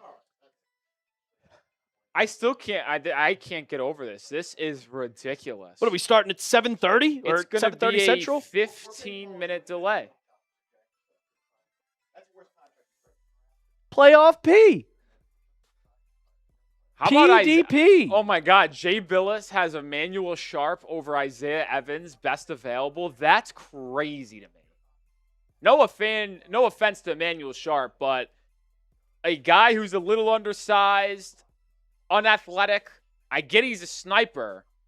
I like Emanuel Sharp. He's 45th on my board, but having him above Isaiah Evans, like, what does Emanuel Sharp do better than Isaiah Evans? Because he's not a better shooter. Evans puts the ball in the deck a bit better. Okay, I give you, all right, he's probably a better defender, but that's surprising to me. Yeah, 1M on Emanuel is crazy. Ooh. What'd you say? Off your board? No aura name. Well, since we're taking so long to start, should we get our next 30-minute prize picks out of the way? I think so. So we don't have to do it in the first, 8 picks. These are our best available here. I got my eye on Aaron and Nkrumah tonight. And I'll tell you what, I know that some of these guys are going to go later than I have on my board. Like Quadir Copeland and Seth Trimble could easily be UDFA guys, but I really like those two. I think they're worried. Oh, we have the pick already. So the draft hasn't even started, but the pick is out there. The pick is in? Oh, No, absolutely not. We are not trusting that con man. Who did he say they took, though? Nah, if they take him 31, actually cancel the Rockets. Actually cancel the Rockets. Yeah, Alper's. I got it. Well, since the NBA is going super slow, I figured this would be the perfect time to tell you about our proud sponsor of today's show, and that is Prize Picks. Ladies and gentlemen, it's the best place to win cash while watching sports, and that's why over here at Chat Sports, we make lineups every single day. And now we got the draft going on and basketball. The season might be over, but the fun does not stop here on Prize Picks. We got the big soccer tournament going on, big golf tournaments. Baseball is also in full swing, and the app is super easy to use. You just pick more or less on a few player stats, and then you lock in your lineup. So you guys can also, if you don't want to make some lineups, you guys can follow me on the app to see all my lineups at The Real Alper. Get the picks before they even get posted on the show. And then we have Rolly had his Prize Picks lineup, his bonus lineup, because he failed to make a good lineup yesterday. So we tried to bounce back today. And you had the more on a goal on, who was it? Vinny Jr. Vinny Jr. He scored a goal. And then Caitlin Clark, the more on her points. And then Angel Reese, the more on her rebounds. We love those rebounds. Yeah, So Caitlin's at 16, 5 minutes left in the first half. So she needs 6 points in the entire game. I think that's going to happen. Angel Reese tips off at 9 Central Time. So we'll probably be halfway done with, or we might be done with the stream by the time that Angel Reese actually plays the second half there. But join us, download the app, use code HMA to get $50 in lineups when you play your first $5 lineup. That's code HMA to get $50 in lineups when you play your first $5 lineup. So as the second round is about to finally get underway, we got Mark Tatum on the screen. Silver didn't show up, The Houston Rockets are on the clock because they traded with the Knicks to move up 8 spots. They sent 31, or they got 31 and 55 for 39-53 in a future second rounder. There's a rumor out there of who they took. I would be appalled. Oh my goodness.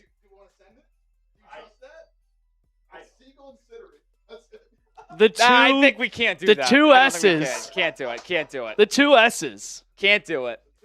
I think we're only rocking with Scotto and Fish.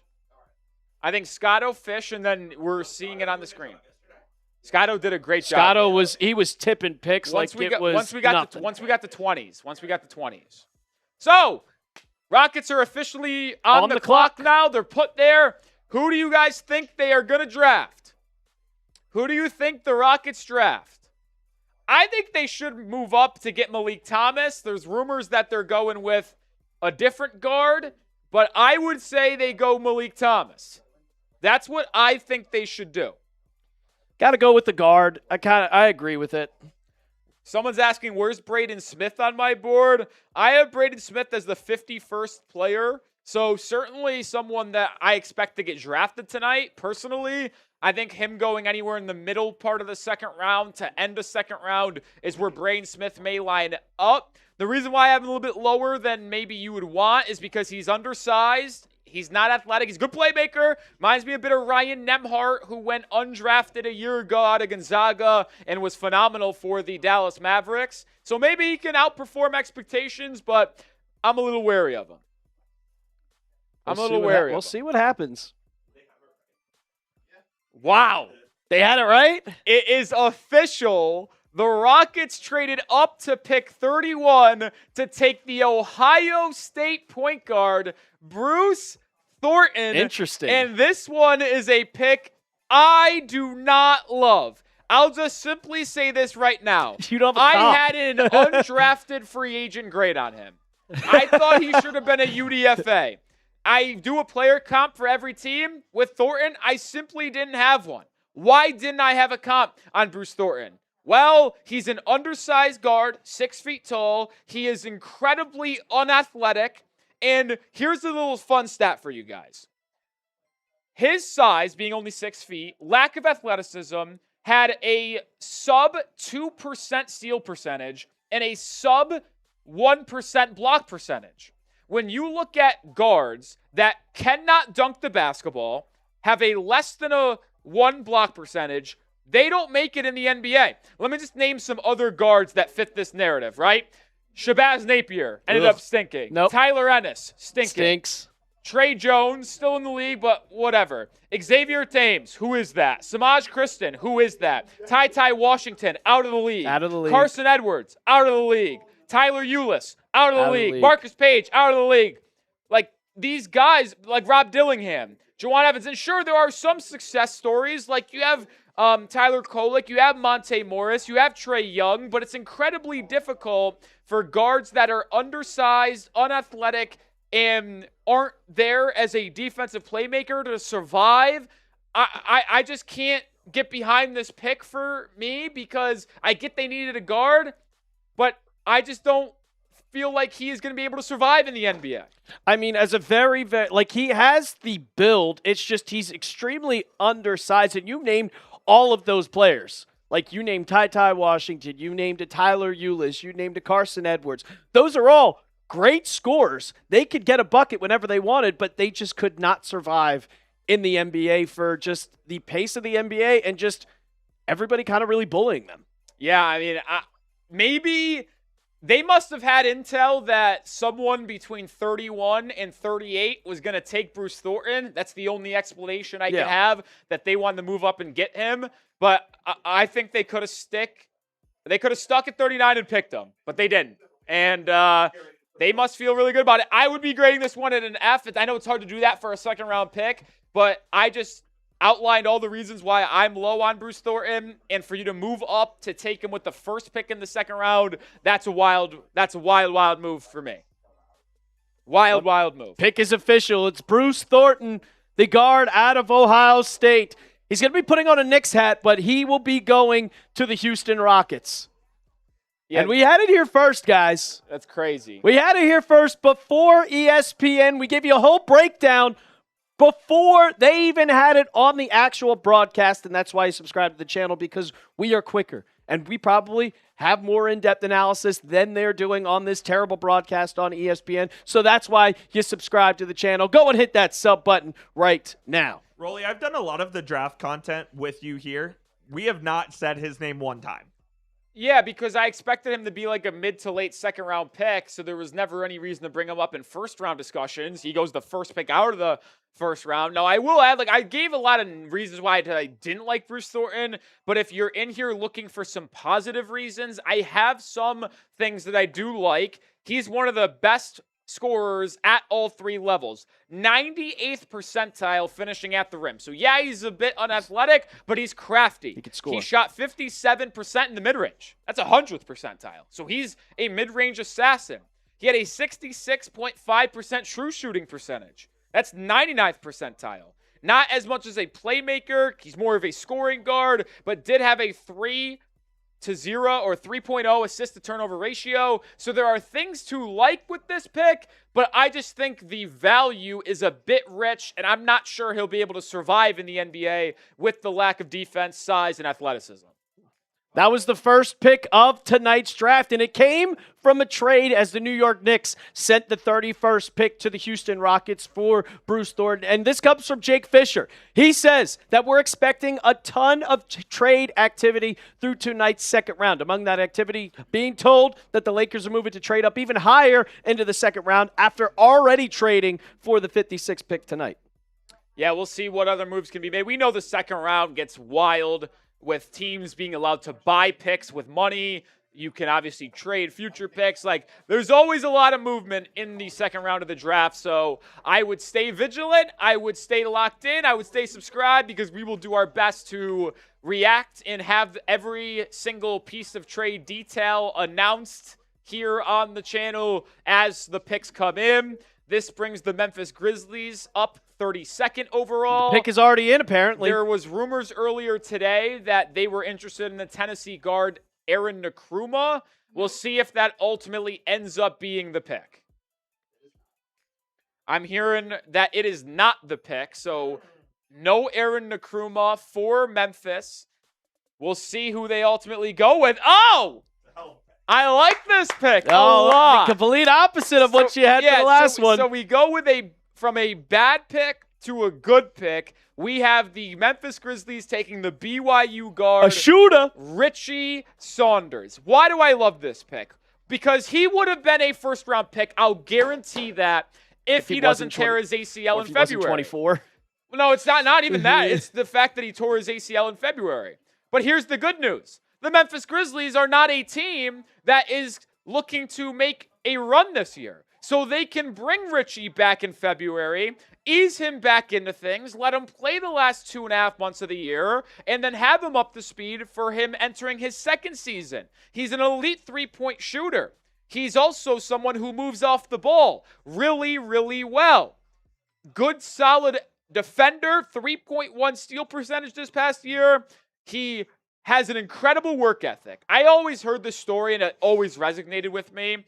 Someone went to go scout Richie Saunders, and the way that he works out and preps for a game is second to none. He is basically dripping sweat to the degree that you think he just got out of the shower while going through layup lines and warm-ups. He works incredibly hard. He is diligent in his process to get ready for every single game he plays. This is another good pick for Memphis, who just continues to add high-floor, smart, hardworking players. Cam Boozer, Kareem Lopez, Richie Saunders now. You add that to Zach Edey, Jalen Wells, and Cedric Coward. The Memphis Grizzlies are doing everything that they should on a positive level to build through the draft, make homegrown guys, and get back to competing in the playoffs. This is a fantastic pick by Richie Saunders and Memphis. A good pick for the Memphis Grizzlies. I mean, they are building. We'll see what they do with Ja Morant. But, I mean, like you said, Rolly, they needed some shooting. And that's exactly what they got. Now, it is kind of a question on when is he going to play. Is he going to make his debut in December, January, February? But the Grizzlies, they don't need him right away. They can wait for him to get to the team, and he can also kind of rehab. He can get ready and prepare because, I mean, the Grizzlies, they aren't going to be a playoff team. You don't need him to make an immediate impact right off the bat. Yeah, appreciate the $2 super from Chris Kring. He was originally talking about the Kings. We appreciate you. We'll talk about Sacramento here when we get a little stop in the action here. We had a Grizzlies fan in the comments saying, this is a terrible pick. I couldn't disagree more. I think this is a fantastic pick. This is exactly what the Grizzlies should be doing, taking good basketball players. The biggest knock on Saunders and the reason why he's going in round 2 is because he tore his ACL on February 22nd. Well, you're in no rush to get him back on the court if you're a Memphis team that's probably picking the top 10 again next year. Yep. This is a long-term play. It is a good move by Memphis. Do you think they trade Ja? Yeah, I do think they trade Ja. If somebody wants him. I do think they trade That's Ja. the question. I mean, there's rumors that he's going to have to they're going to have to attach second-round picks to move off of Ja Morant. They will. No one wants him. No one wants to deal with the contract, the play style, the potential off-the-court concerns. So we'll see what happens there. I'll add, we said anything could happen in the second round. It's already happening. If you would have told me that the first 2 picks were going to be Bruce Thornton and Richie Saunders, I would have been very surprised. And here we are. Siegel Summer. It's Siegel Summer. So now on the clock here at 33, it's going to be the Minnesota Timberwolves. This is the pick they got in the trade they made on Monday night, sending Julius Randle to Brooklyn. They swap pick 28 to 33. And, like, I gotta be honest, if you're Minnesota here, what a win this is. Because you get off Julius Randle's contract, you move 5 spots back in the draft, but you have the potential to get an Isaiah Evans or Meleek Thomas, who I would have thought could have been your pick at 28. So this is an unbelievable move here by Minnesota, where they can get a guy I would have wanted them to take in the first round at 33, and they got off the contract of Randle. It's Minnesota got an absolute, they got treasure for getting rid of Julius Randle. And I think we have the pick in, don't we? The pick is in. And it is exactly what you think they should have done. They are taking the Duke guard Isaiah Evans. So the Timberwolves move back from 28 to 33 and still land a first-round level guy. The Duke guard who shot incredibly well from 3 this past year. That's what his calling card is. His shot diet is from three. In 2025, he had an 81% three-point rate.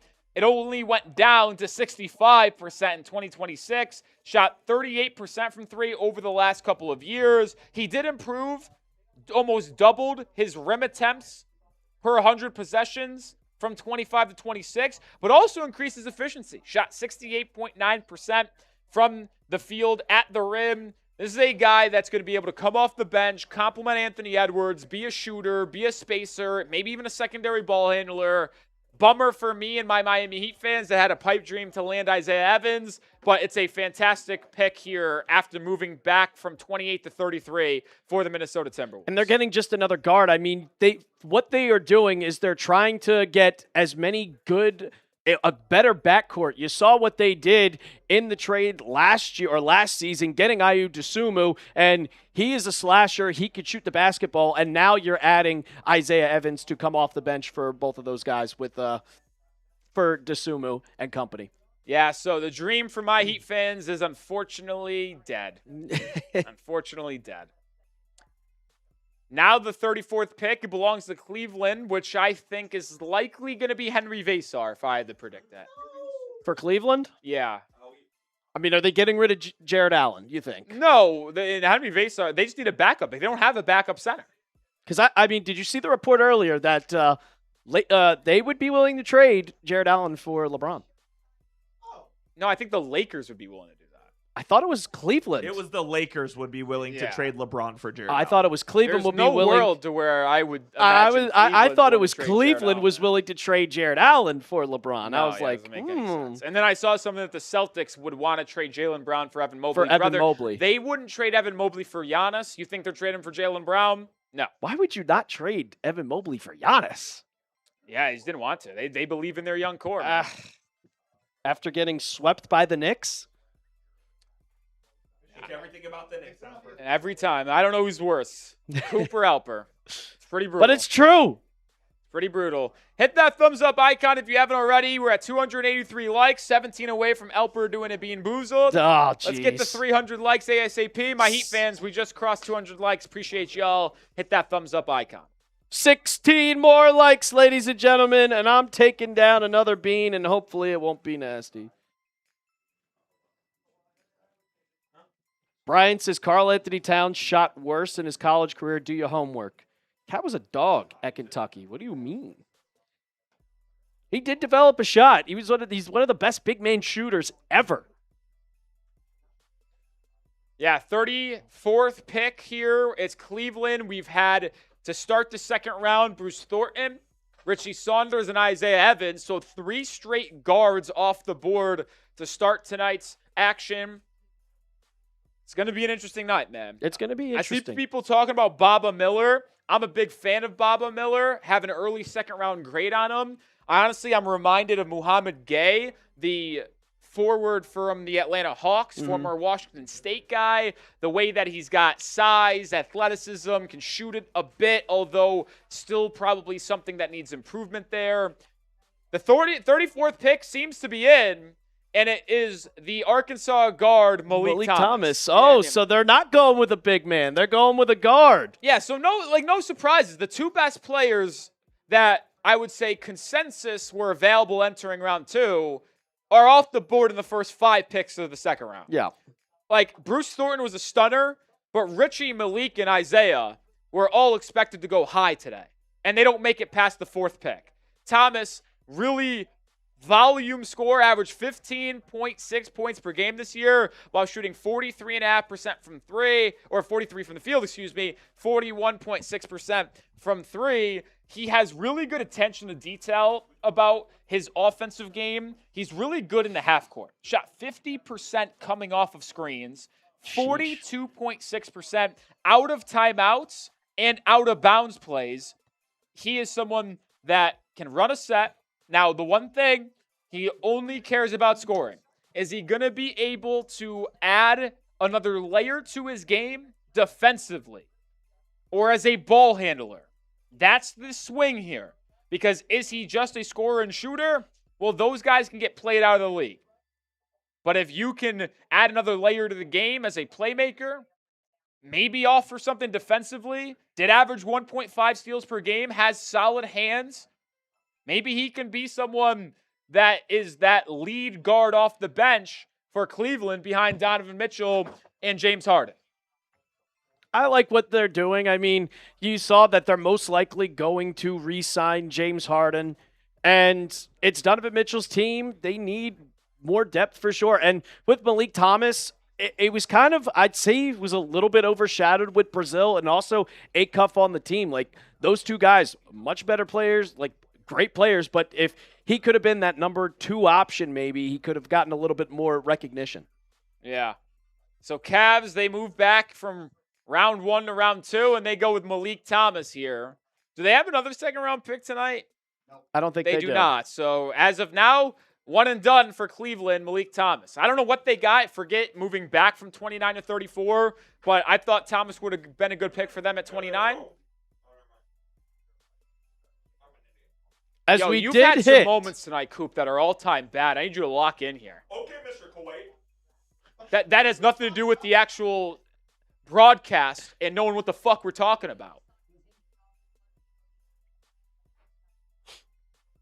Denver Nuggets are on the clock and fielding trade calls, according to Brett Siegel. We did hit 300, so I got a bean, and it is going to be toothpaste or whatever it is. Then this is toothpaste. Oh, look who got a nice one. Maddie says, how many undrafted players will the Heat sign? Well, they got to fill out their Summer League roster, so they're going to at least make 10 to 12 signings in undrafted free agency. They'll have their second-round pick, obviously. They got options. Shout out to LA Crash Dog coming in with a $5 super chat. Appreciate you, LA Crash Dog. Who are the best big men left for my Lakers? SaveAWarrior.com and the veterans and first responders struggling. Shout out to you, LA Crash Dog. Always appreciative for your $5 super chats. Well, the Lakers are picking 56th after that trade. They do want to. Apparently, they do want to move up. Yeah, they could move up, but in that range, I would be thinking about Ugana Nyonsu potentially out of Virginia, Isaiah Nelson from South Florida, Felix Akpara from Tennessee, Rafael Castro from George Washington, another name to monitor, maybe Toby Awaka from Arizona, William Kyle from Syracuse, Nate Biddle from Oregon. Those are some names on my big board that are around that 50 to 65, 70 range that could be in play there. Wouldn't mind Malik Brown, really versatile big man if he's on the board. He is one of the better defensive players in this draft. You wouldn't believe it or not with Malik Brown. He was, I think, voted Defensive Player of the Year, if I'm not mistaken, at Duke this past season. That is correct. Also, the ACC Sixth Man of the Year. Ooh. 2-time All-Defensive Team between his career at Duke and Syracuse. It's a good big right there that can also play on the perimeter as a defender. A little Herb Jones vibe to him. He's a big, but like at the next level, he might be more of a wing. Shout out to, is that Tuho? Tutu Uzuri. I think he's Uzuri. a Giants guy. A Giants guy? Salute and respect to King Marsh. You got to say it in an Colin. Italian voice, though. Salute and respect to King Marsh. I don't know if this went to Russia or not, but Little Connell and all diehard Giants fans across the pond. Greetings from our entire Italian national rugby team, currently in Tokyo, Japan. Please pray for my upcoming victims. Cheers, mate. Cheers to you, and that is a bean for you, Mr. Rowley. appreciate you, Tutu. Oh, fuck. I got to do this now. Bummer. Oh, we got a $5 super chat from Mr. Geo, too. On the Heat channel. On the Heat channel. Rolly, who are we getting as a shooter? If I had to put money on it, I think they take Emanuel Sharp if he's on the board. Good call. By the way, Tim Hardaway absolutely is a Heatle. Without a question. Yeah. He's joining us on the vet. Yeah. He's going to be a heat. They're adding multiple shooters. One's going to be Tim Hardaway Jr., and then they're going to figure out probably a bigger name.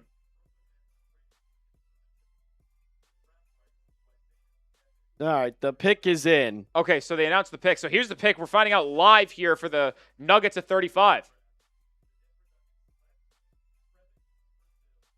They go Trevon Brazile from Arkansas. So my best player available on the board heads to Denver. Little bummed, if I'm going to be honest, about if we're talking from a Miami Heat perspective here, because my favorite guys were Brazile, Evans, Meleek Thomas, Richie Saunders. Oh, they're all off the board by the time we get to pick 35.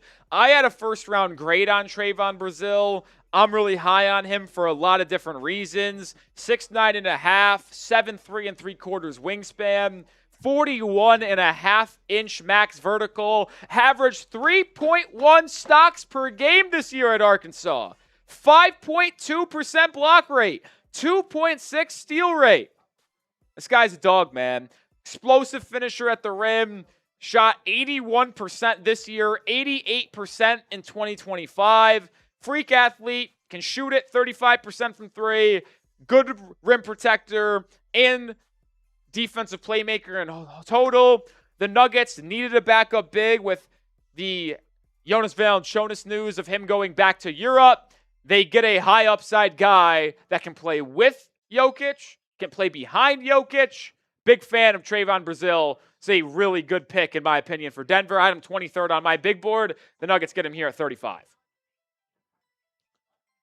So back-to-back Razorbacks with Meleek Thomas going at pick 34 in Denver, taking the Arkansas big Brazile at 35. So that's 3 Razorbacks now in this draft in total, with Darius Acuff going 7th overall. We now head to pick 36, where it will be the Los Angeles Clippers. Bruce Thornton was a bit of a surprise, but after that, we've just had the best players available going. So now I'm starting to think Emanuel Sharp. I'm starting to think Tyler Nickel as options for my Miami Heat. Oh, I got to do this old bandage or pomegranate one. This is the one where I spit out immediately yesterday.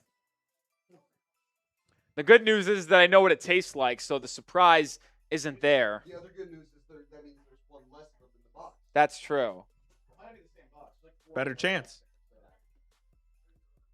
Bang. Back-to-back good ones. You've only had, what, one bad one today? Yeah, it was the first one, the toothpaste one. But yesterday I did 4 of them. They were all bad. So I was owed good ones. More or less, 9.5 trades today. I'm going way more. Oh, yeah, we've already had 2. We had 3, right? 3, yeah, 3. Wait, do we have 3? We had the Rockets. Lakers. We had the Rockets, Lakers. Was there another one? Oh, I guess that Cavs one was from yesterday, yeah? Yeah, so I guess Okay, only so 2 2. trades today. Here are the 2 trades that happened today. This one let us off tonight, and then obviously Houston took Bruce Thornton. And then the other one, the Bulls getting cash considerations from the Lakers. I tell you what, man, like my board, it's going true to form. Yeah.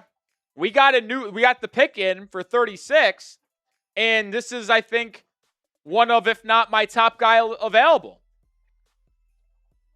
Was he my top? Hold on, let me look. Brazile gone. I'm just bolding. Evans gone. Meleek gone. No, he was not. He was the second best player I had available on the board, behind Henri Veesaar.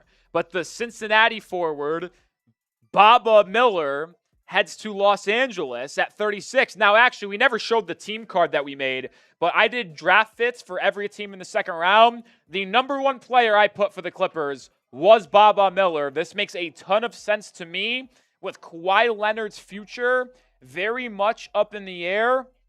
What are you going to do with that front court? Baba Miller has had an interesting career, played for Real Madrid in 2021, then goes to Florida State, transferred to FAU, and then actually finished his year at Cincinnati. How about this?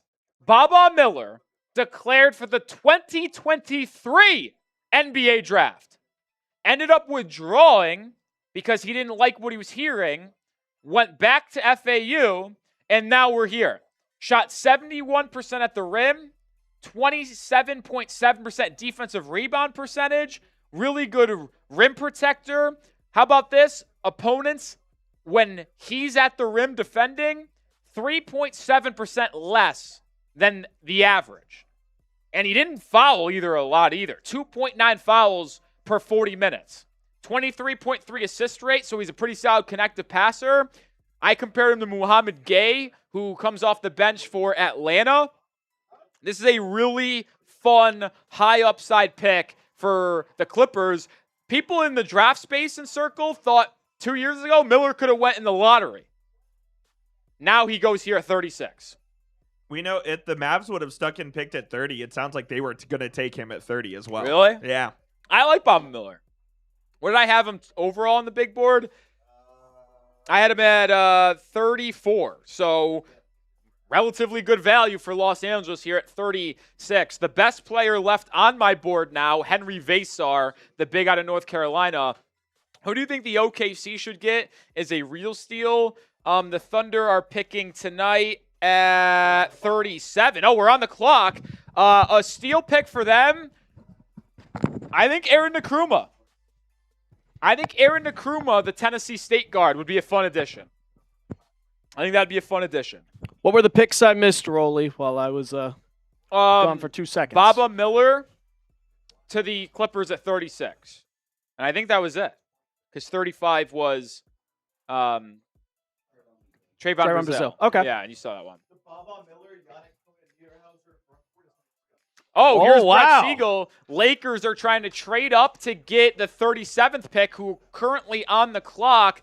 The Lakers want Henri Veesaar, someone they've been connected to in the first round at 25. I was right the first time. Should have stuck with it. They ended up taking Cameron Carr, but they could land Carr and Veesaar here. I'm telling you, Lakers fans would think they won the draft, which heck, it'd be a heck of a draft if they did land Veesaar. Hell of a draft if they landed. I mean, I've said it before, like, right now, the Lakers, Ayton's a free agent, isn't he? He can opt out.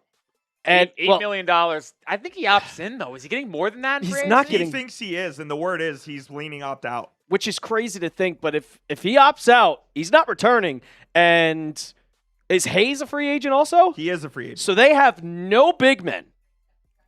So right now, they definitely need to go and draft a big man, or they got to throw the absolute bag at Mitchell Robinson. But you can go and get somebody in the draft like Henri Veesaar, who I think would be a very, very solid player for him. I mean, 17 points per game at UNC, solid vertical. 42% from 3 last year.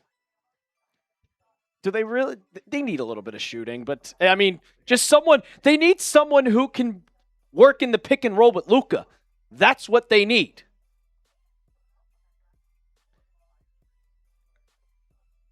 For our Heat fans out there, we're on the clock and 4 picks. Obviously, we will have a pick reaction here live on the channel, and we will do a full pick breakdown here as well. So I apologize for the 1,000 people watching. I host our Heat channel.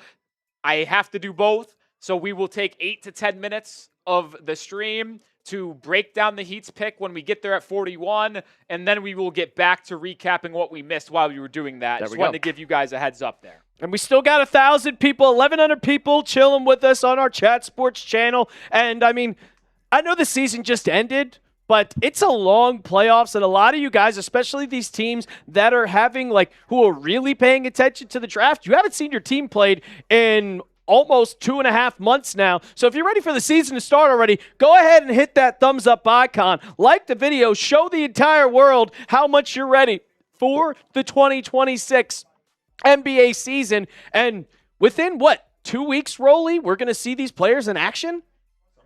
Yeah, Summer League starts, I think, for some teams, like July 4th. Like, I think that July 4th weekend, I believe we have, like, the Utah League starting, or the California Classic. The Sacramento League. We got really quick turnarounds for some of these young guys. We'll have Summer League teams probably filled out over the next 48 hours, and we'll see basketball back on our court. Speaking of basketball, you could actually make prize picks lineups on the Summer League. Really? I'm pretty sure I did it last year.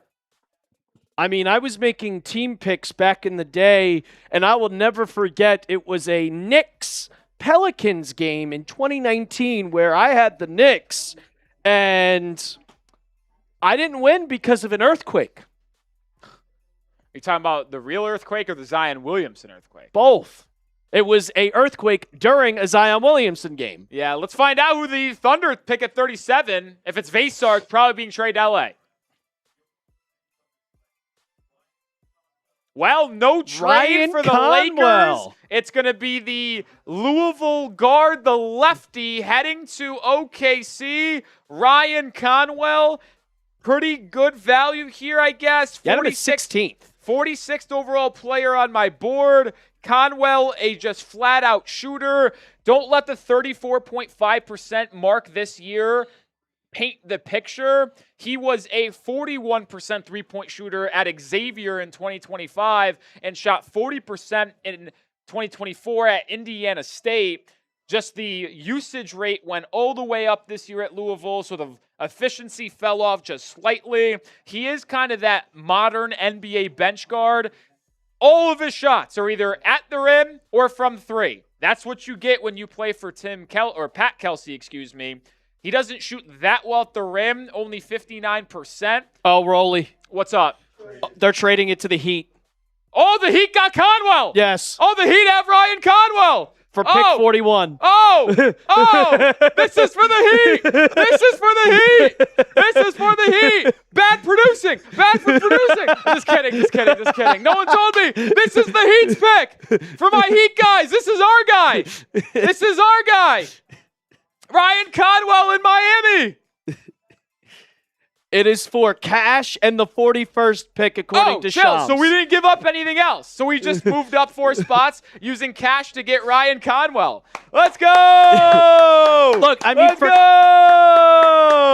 for Conwell, he had the one game against Kentucky that I watched from him. He scored 24 points. I just know how much of a shooter he is. I felt like he also got his chance to shine after Mikael Brown went down towards the back end of the season, and he missed the couple games, and Mikael missed the games in the NCAA tournament, and Conwell was the guy.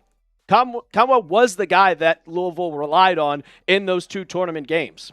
Yeah, so order of operations here. We just took Ryan Conwell. We're going to do a full breakdown on him here in a second. Cool, want to go full screen, so we do a quick short. I'm going to message Jackson Durham, and then we'll get into that. So the Heat trade up to get Ryan Conwell here. Coop, when you're ready, let's rock and roll it.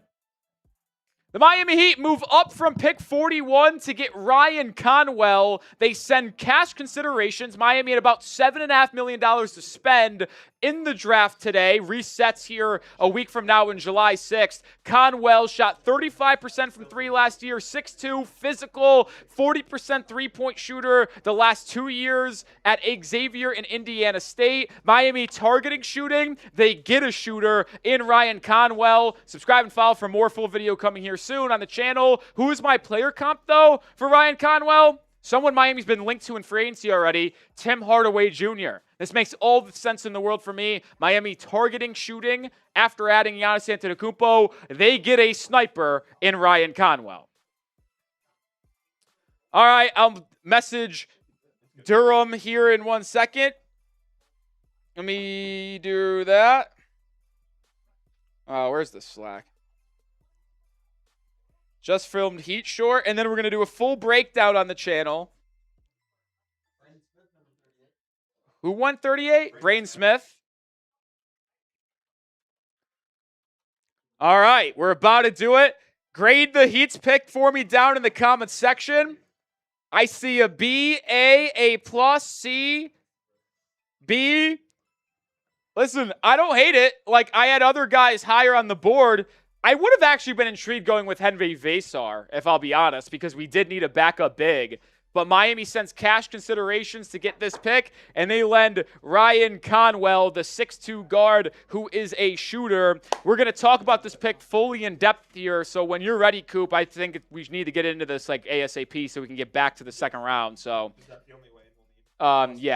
yeah, that and a sub, and then we'll do it. So I'll do and then we'll obviously have to do a prize picks read, so this will do our work there. Do you want the Heat background? No, it's fine. You can just do this. So let me know when you're ready. Yep. All right. Here we go. The Miami Heat are taking Ryan Conwell with the 37th pick in the second round. Miami moves up from 41 to get the Louisville guard. We're going to break him down on today's show.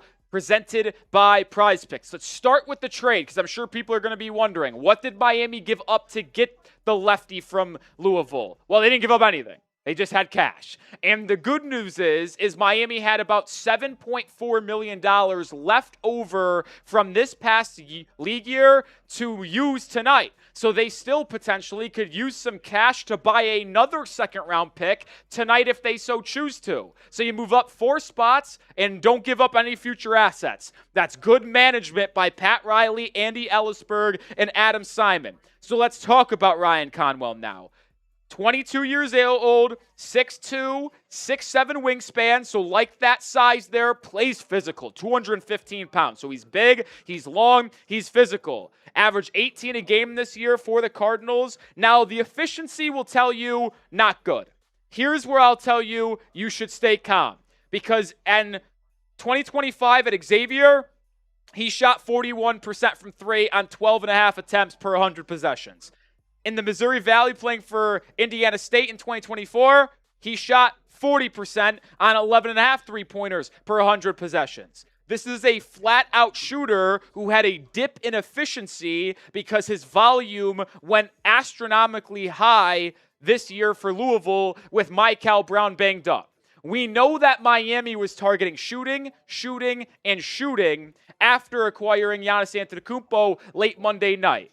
Ryan Conwell has been tagged as a Heat fit from the start. There are other names out there like Emanuel Sharp, like Tyler Nickel, but they go with the lefty from Louisville. More coming on Conwell here in just 1 second, but get down in the comment section. Let me know. Grade the pick for Miami, A, B, C, D, or F. I'm going to give you my grade here in 1 second, but let me know yours first. I'm giving this grade a B+. Is it my favorite? No. But is it exactly what Miami needs? Absolutely. I had a couple guys higher on my board at this point other than Conwell. Examples, Tyler Nickel from Vanderbilt, Henri Veesaar from North Carolina, Jacoby Gillespie from Tennessee, Emanuel Sharp. I had 1 spot higher on my board at 45, had Conwell at 46, Jaden Bradley and Aaron Nkrumah, a couple other guys that I'm a big fan of as well, but they eventually go with Conwell. And I can't really complain about this pick whatsoever because he is a modern NBA guard. He just is. Looking at his shot chart, it's ridiculous. Like 98% of his shots either came from the restricted area in the paint or from beyond the arc. And we already talked about his three-point game. The one knock I'll give him is that he shot 58% at the rim. That's obviously not great. The question is, what is going to be his fit in the NBA, though? Because he's 6'2", but he's not a point guard. He was forced into playing point guard for Louisville this year, but that's not his role at the next level. I think he's going to be more of an off-ball 2-guard movement shooter, coming off screens, pin downs. I do think, though, he benefited from being pushed into a point guard role at Louisville this year.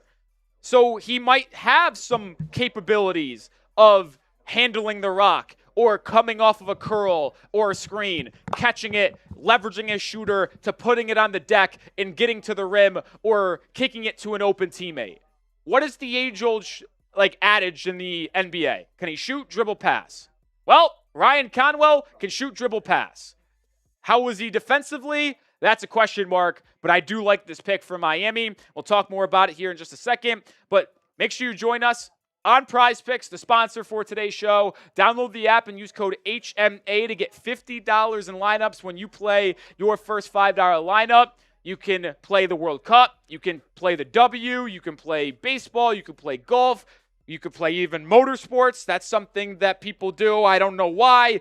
But you also get Flex Friday that you can go take advantage of where you lose. But guess what? You still get bonus lineups back. There's so many different ways to play Prize Picks. It's daily fantasy made fun and easy. I have a lineup today that is looking tremendous. More on Vinny Jr. goals for Brazil. Had 2. More on Caitlin Clark points. She's balling out tonight. And we just need to round it out with more on Angel Reese, 11.5 rebounds. Download the Prize Picks app today. Use code HMA. Get $50 in lineups when you play your first $5 lineup. That is code HMA to get $50 in lineups when you play your first $5 lineup. Shout out to Prize Picks for sponsoring today's show. But as we dive into Ryan Conwell a bit more here, we've talked a lot about the goods, the shooting, the size, the length. Let's talk about why he is a second-round guy. Okay, we already mentioned, not a good finisher at the rim. 59% this year, 56% in 2025. He doesn't really work his way to the free throw line whatsoever, but good shooter when he does, 83.2%. He's really not that active a defender as well. You're not going to really rely on him to be someone that is aggressive at the point of attack, but he does have the length to do that. We mentioned he's got a +5 wingspan. He's got a 6'7 wingspan, and he's athletic too. 39.5-inch max vertical, 75.8 agility score for a shooting guard. So he has the athleticism, he's got the strength, he's got the max vertical, so he's got the athletic tools to be a solid defender. Will he be able to apply himself, though, to actually use his length and athleticism to become a good defender in the NBA? The one thing I don't love about his defense is that he does foul a lot. And that comes from him being lazy at times, not moving his feet, putting himself in bad positions to where he can be called for a foul. Had 3.6 foul called per 40 minutes. That's not good. And he's been at 3 fouls plus per 40 minutes every year of his college career. That's a concern for me. And the one other thing I'll mention, the size tells you he's a point guard. But he's not a point guard. We already mentioned that a little bit earlier. But he does have some solid playmaking tendencies, which allows him to be a off-ball guard, and it also allows him to be maybe a secondary connecting player as well. We talked about it a bit earlier, but I compared him to Tim Hardaway Jr., a player that Miami has been linked to as a potential vet min free agent target when free agency opens up a week from now. This is why you subscribe to the channel, because we will have you covered with daily Miami Heat content. If the Heat make another move tonight in the draft, we will be having you covered. We're also live right now if you're watching this on Wednesday night, so tap into that live show. But as we kind of round out tonight's show, here's another thing that Heat fans are going to love, and if you're still watching, you're a real one. We sniped them from Boston. We're just handing the Celtics L's all off season long. I'm putting up the L for Boston. I'm also chucking it up for Louisville. Shout out the Cardinals. What do I mean? It was reported earlier today that Boston has a liking to Ryan Conwell, who was picking at they were picking at 40. One spot ahead of Miami. So Adam Simon, Pat Riley said, you know what? Punking you guys getting Giannis Antetokounmpo wasn't enough for me. I want to go snipe your second-round target, Ryan Conwell. So I'm really excited about this for a multitude of ways. I think he's going to be able to find the floor in Eric Spoelstra's rotation year one. The swing skill for him is that defense, man. He's going to be a good shooter in the NBA. Can he apply himself on that defensive end of the floor and be a factor there? Because if he is and can be, this is a potential steal for Miami here in the second round, which I'm really excited about. Make sure you follow me over on Instagram. Make sure you follow me over on Twitter and subscribe to the channel. I know it's a lot, but we're going to continue to have you covered with more Miami Heat content. See you later with another Heat video. Go Heat. All right, Alper, break it down for the people as I take a little bit of a breather. No, I definitely got it for you. You spoke for a long, long time. Let's keep up with what we missed so far while Rolly was given that good analysis on the Heat pick, even though it's still always L's down over at Lexington. But the Pacers, they traded for the 38th pick, and the Bulls received Cam Jones. They got pick swaps and cash considerations.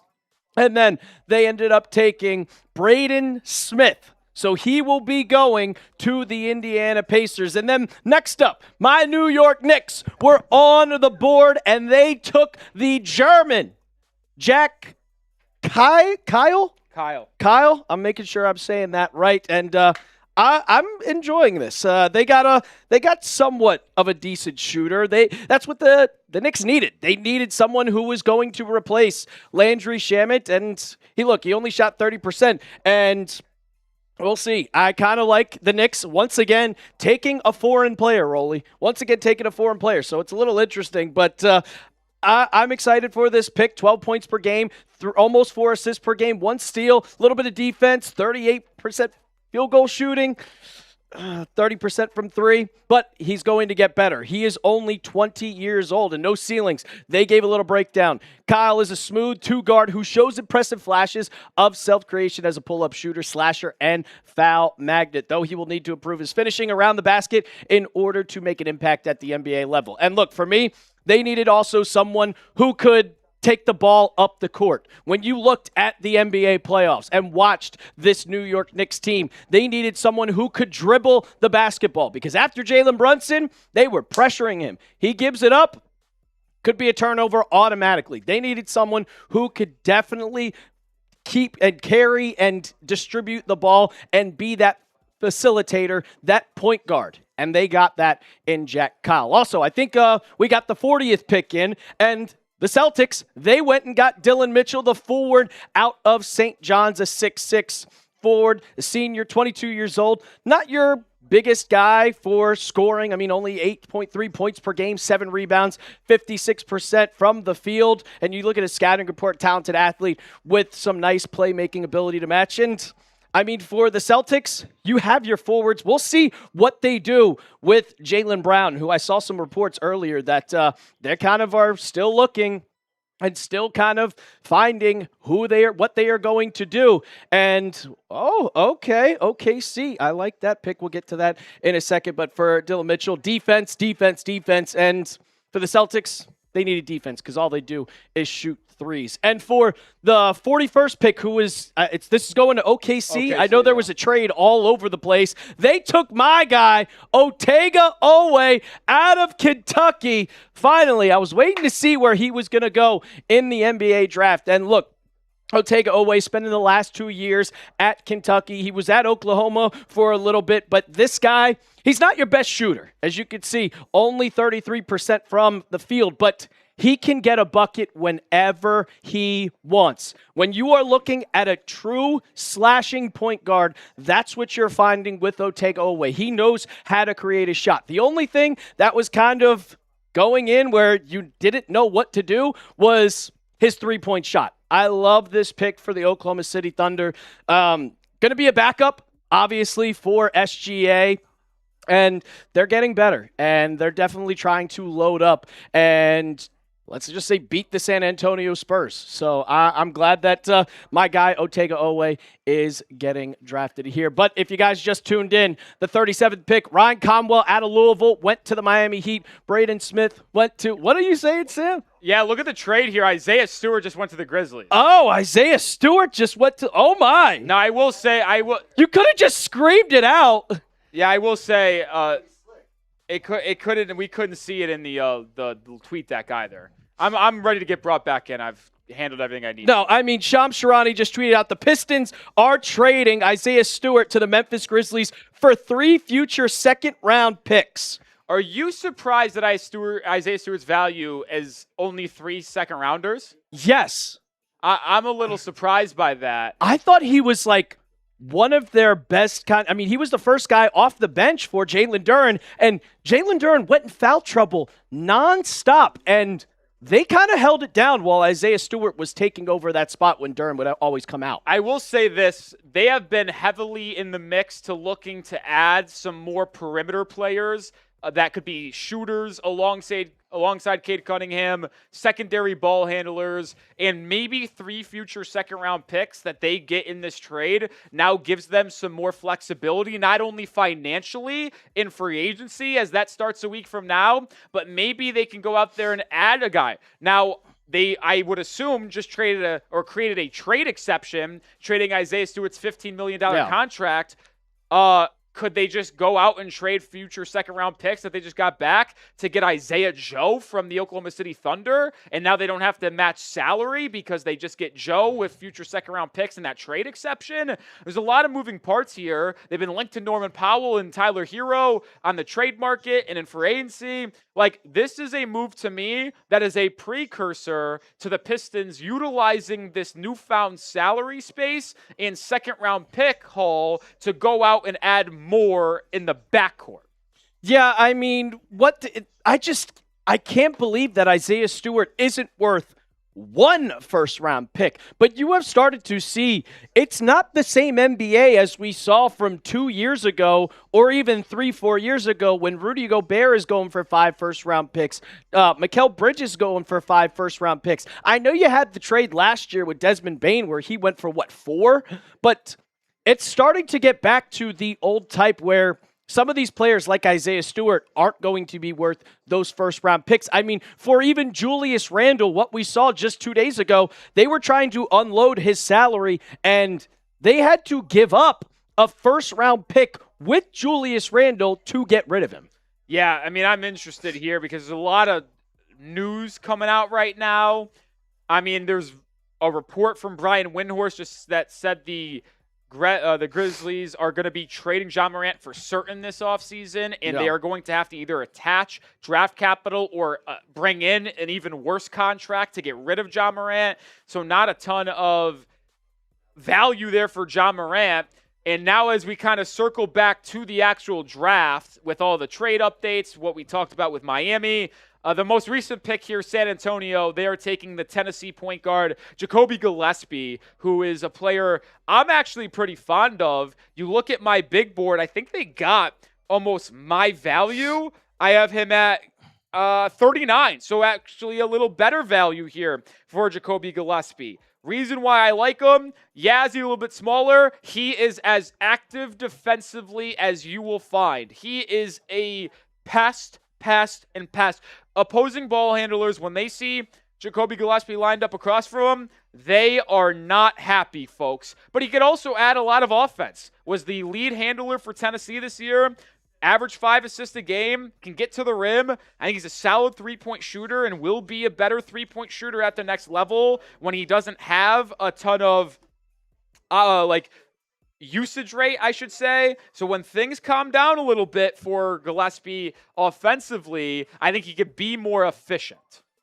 No, for sure. No ceilings. They had their quote for their scouting report for Jacoby Gillespie as a high-tempo guard who pressures defenses as both a scorer and a playmaker. Gillespie consistently creates advantages with the ball in his hands. His disruptive defensive activity adds valuable two-way utility, helping him stand out in a class of talented guards. And that, I mean, you kind of want as much depth as you possibly can. The Spurs are going to have, if they don't already, as they develop more, one of the best backcourts in the NBA with Stephon Castle and Dylan Harper. And you also have your kind of 2 to 3 guy in Devin Vassell, but you could always use as much depth as possible, and they're getting a player who's also not a very good finisher at the rim, as he's a little bit undersized, only 5'11", but he also has good defense, good steal percentage, and a very good ball distributor, as when you have Stephon Castle and also Dylan Harper, someone who can also create open spaces for shooters on the floor. Hey, Sam, can you send me that last tweet from Siegel in Slack? I'm going to use that on a show tomorrow, but I just wanted to have it because I'm seeing this. That the Brett Siegel, I mean, you could take it for what it is, did say that trade to clear up some space is for Norman Powell next week in free agency rather than a trade for Tyler Hero, who they've been linked to. We obviously just saw the Pistons clear up $15 million in space by trading Isaiah Stewart to the Memphis Grizzlies and not taking any salary back. I still am not sure that they have enough space to sign Norman Powell outright in free agency. Maybe they do, maybe they don't. What do you say his value is? Who? Norman Powell. Like in free agency? Yeah, like what do you think he could possibly get in value? Well, if it's a sign and trade, probably I'd guess 18, 20 mil. Like he's coming off an all-star season. Yeah. CJ McCollum just got a 1-year, $21 million deal. I feel like McCollum and Powell's value are about the same. But I do think Powell's slightly maybe more valuable because he is a little bit bigger. He's, I think, a bit younger. I want to say he's a little bit younger. A little the same. And he's coming off an all-star year. Like Norman Powell was an all-star last year. So I would assume that CJ McCollum got 21. If it's a multi-year deal for Powell, maybe it's not 21 mil, but it's 3 for 18 per season. Yeah. I still do not think they can just take that in due to their cap situation. So it likely still projects to be a sign and trade when free agency opens up next Tuesday night or into Wednesday, which for my Heat audience here, it means that there is a very high possibility that Miami is getting second-round picks, 1, 2, back in that Norman Powell sign-and trade, or maybe they get a guy like Duncan Robinson back. Certainly an option as well. No, for sure. Our couple of players that are still left on the board. I mean, got into some talent.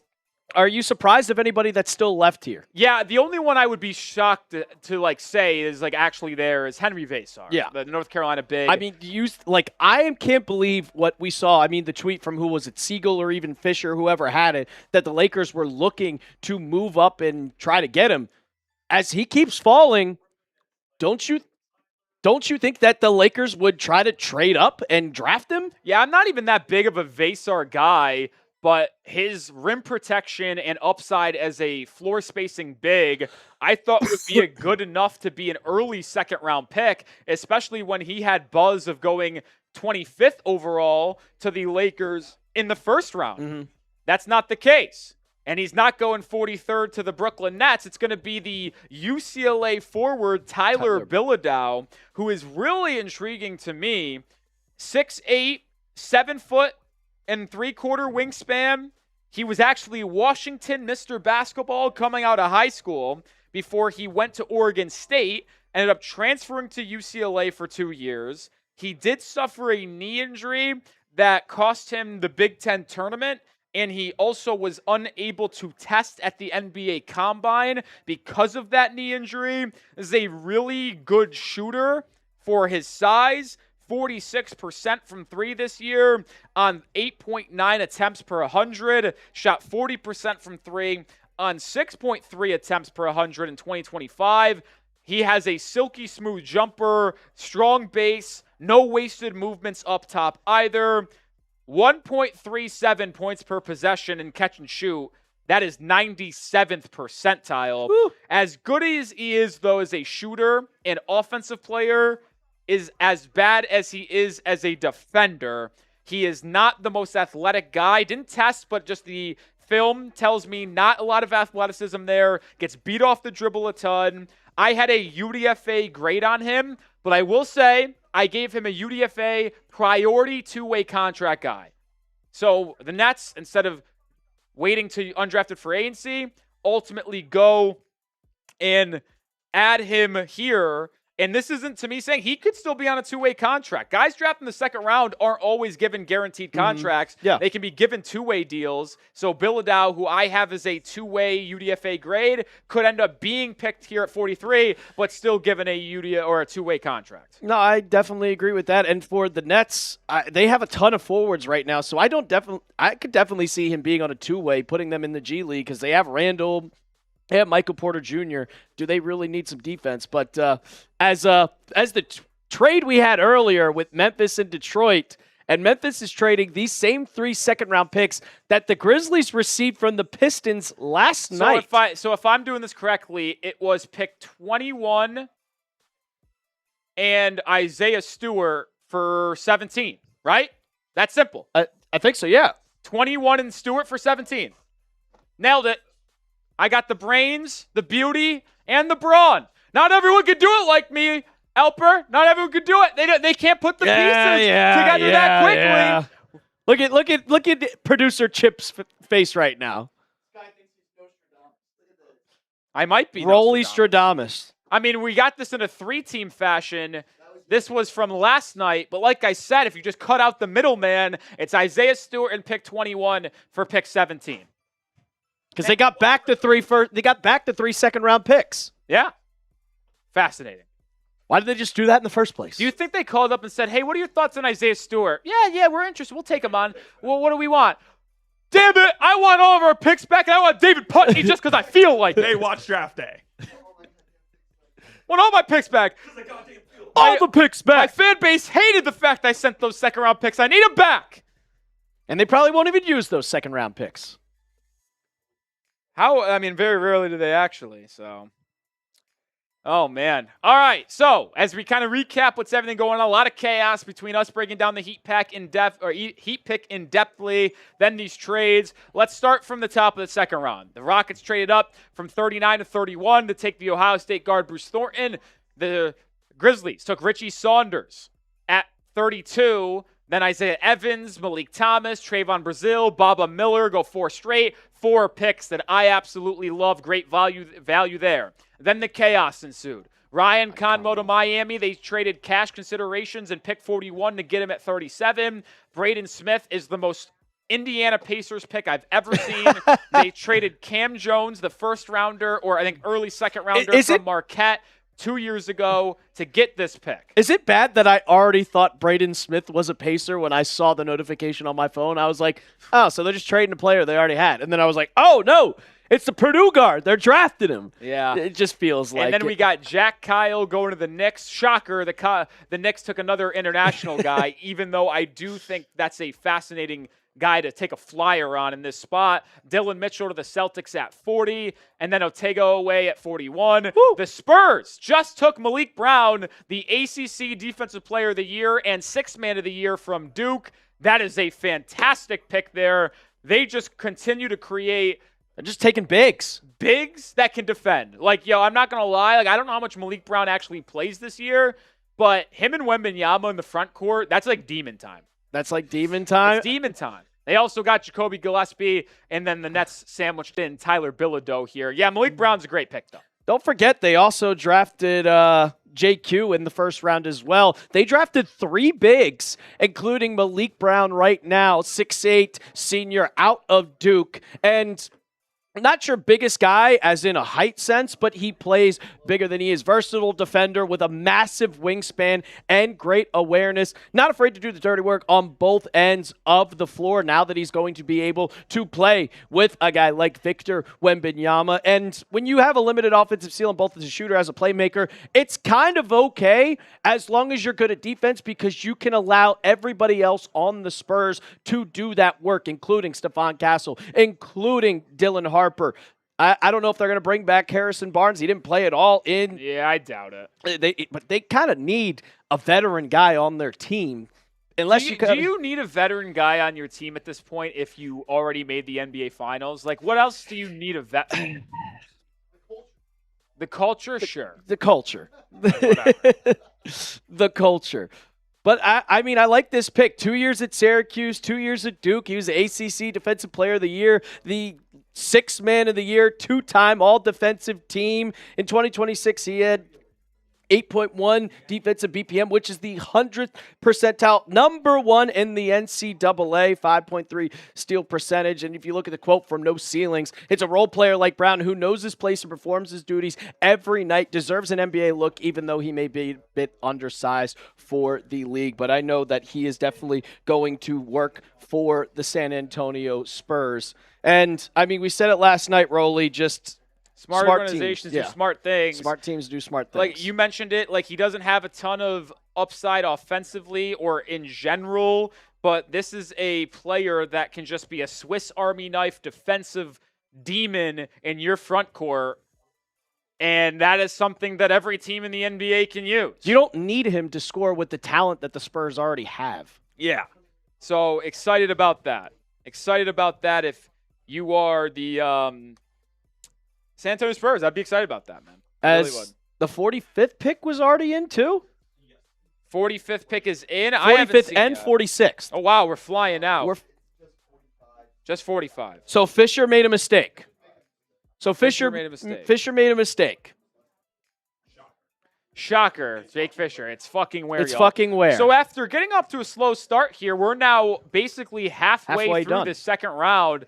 It does go much quicker than the first round with only 4 picks or 4 minutes in between picks. The Kings are on the clock here at 45, and they go with the Houston shooter, Emanuel Sharp. It's a fun pick. It's a fun pick. Now, this is not a guy that's going to be able to, like, impact winning right away like you think he could have, but shooter. He is a shooter, and every team needs shooting, man. And for the Kings, I mean, you just kind of want to load up with as much shooting as you possibly can. They're loading up on the offensive side with him and Acuff, but he's also, I mean, 6'2", or you could probably round up to 6'3". I mean, good score, 15 15.5 points per game while he was at Houston. And the number one thing about him is he can play defense. Your 3-and-D type of guard. All defensive team for the Big 12. First team all Big 12 in 2026. And in 2025, he was the Big 12 tournament MVP. And the one thing about him is he could shoot the ball in 2026, 37.2 3-point percentage. But the year before, he was even better at almost 41%. Strong and physical, and he can kind of create a shot as he's going to the rim using his strength. But he's undersized and unathletic as when it comes to a point guard at only 6'2". Yeah, this is great value, though. I had Emanuel Sharp on my big board at 45. Oh! 45. So on-spot value according to your boy here. And as we get to pick 46, Henri Veesaar's still there. Now, I theorized, Coop, that the Lakers bought the 56th pick because they have already worked out an agreement to where someone is going to navigate their self to them. Could I have been right about Henri Veesaar? Yes, you could have. Because been. are you surprised that he's dropping this much? Yes, I am. Would you have taken him over Meleek Brown? If I was San Antonio, no. But in general. In general, yes. Okay. Like the Spurs, because they drafted Jaden Quaintance, they have Luke Cornett, and they drafted Terrace Reed. You don't need a true center like Veesaar. So that didn't make a lot of sense there. So I feel like that's probably a good move here. But there's some really good players available here still. Still have our Super Chat menu going on. Every 100 likes, we're doing a Bean Boozled. Have we hit?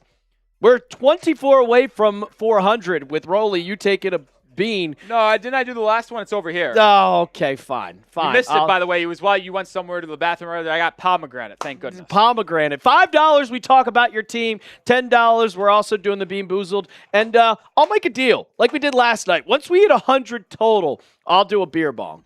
But we also got a couple of Super Chats going in. Next quick shout out to your two. Who do you guys think you have the Wolves picking at 59 as we get the 46 pick in? And then Felix. I'll take a flyer here for the Timberwolves. They take Jaron Pierre Jr.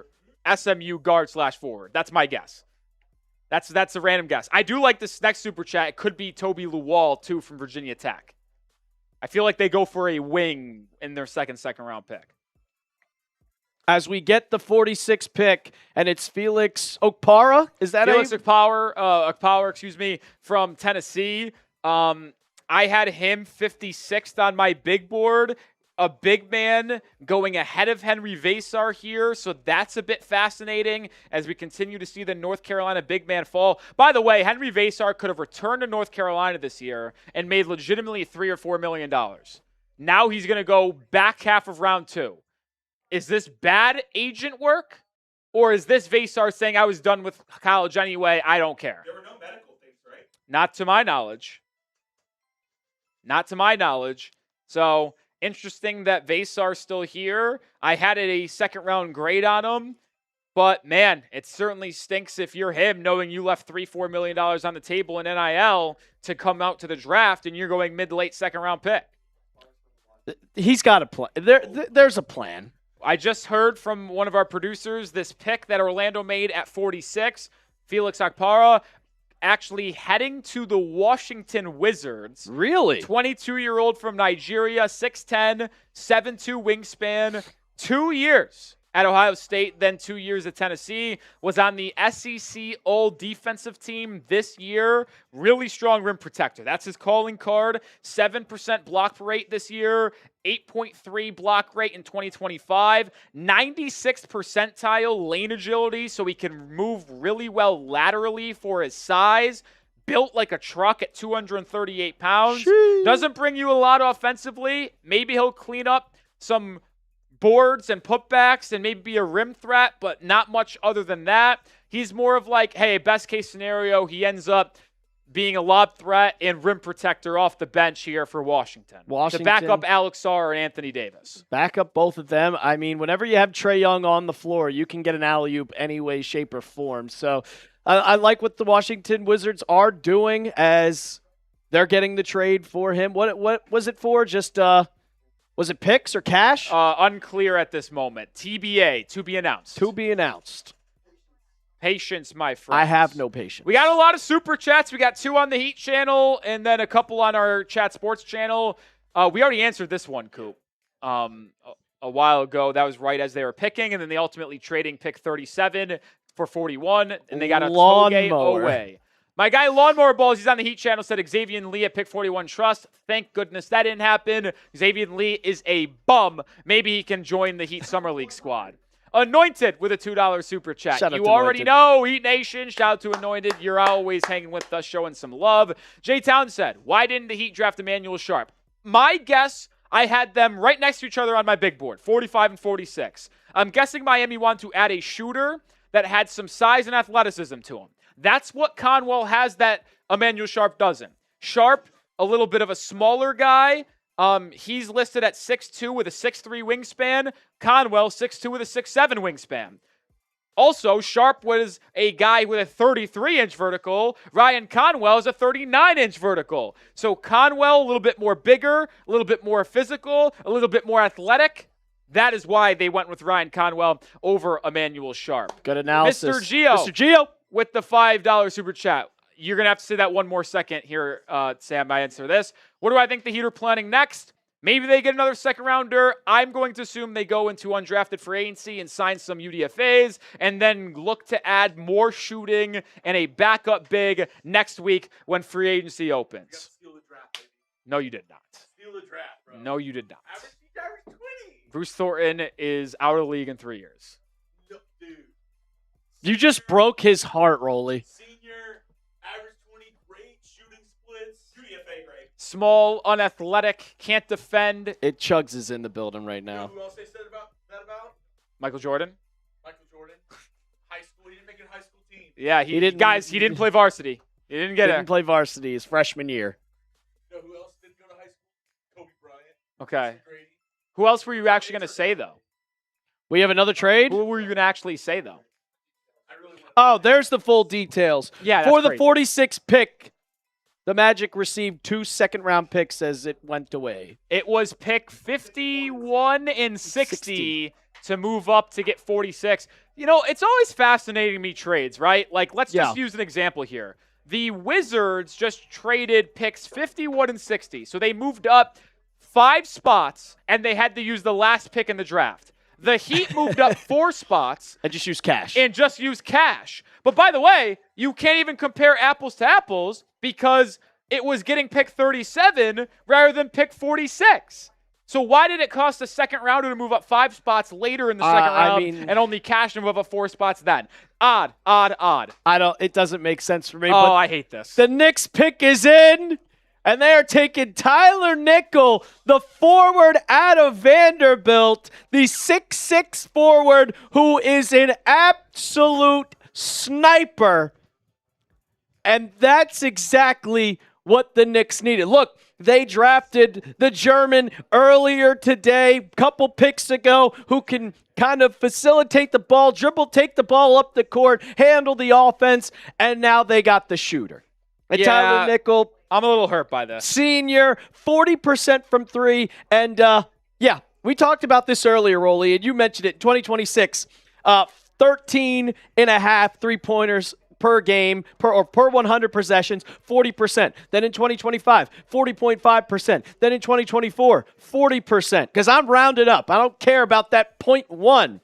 And a very, very, very improved finisher at the rim. But like you have it here, limited opportunities. 75% at the rim on 1.8 attempts per 100 possessions. But if you guys know about Landry Shamet, or as you have, Duncan Robinson, they don't need to go to the rim. We're just going to kick it out to you in the corner, and you're going to be a sniper from 3. Yeah, that's going to be quite the bummer for me. I compared Tyler Nickel a lot to Duncan Robinson. He can really shoot off the ball, whether it be movement, whether it be off the catch. He is a phenomenal sniper, and I just envision him getting a lot of looks coming off of curls, setting screens by OG. Like, you can use him so many different ways, and like with Jalen Brunson drawing a crowd, kicking it out to Nickel.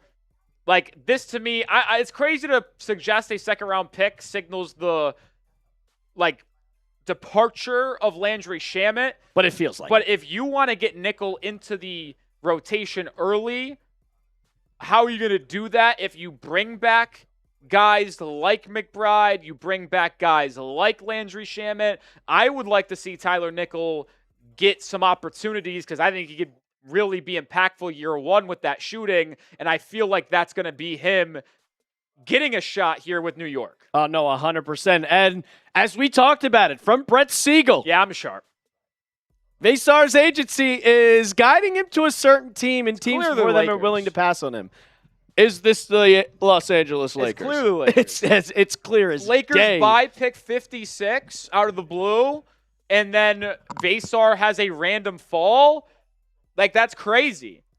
Oh, we got Toby Luwal, the Virginia Tech forward, heading to the Dallas Mavericks here at 48. This is quite the athletic wing, I'll add here. I mean, Masai Ujiri has a type, does he not? 100%. Can you get the most Pascal Siakam type 6'7" type player that's kind of your just guy that's not your greatest shooter, but you can finish at the rim? Ready for this? Yeah.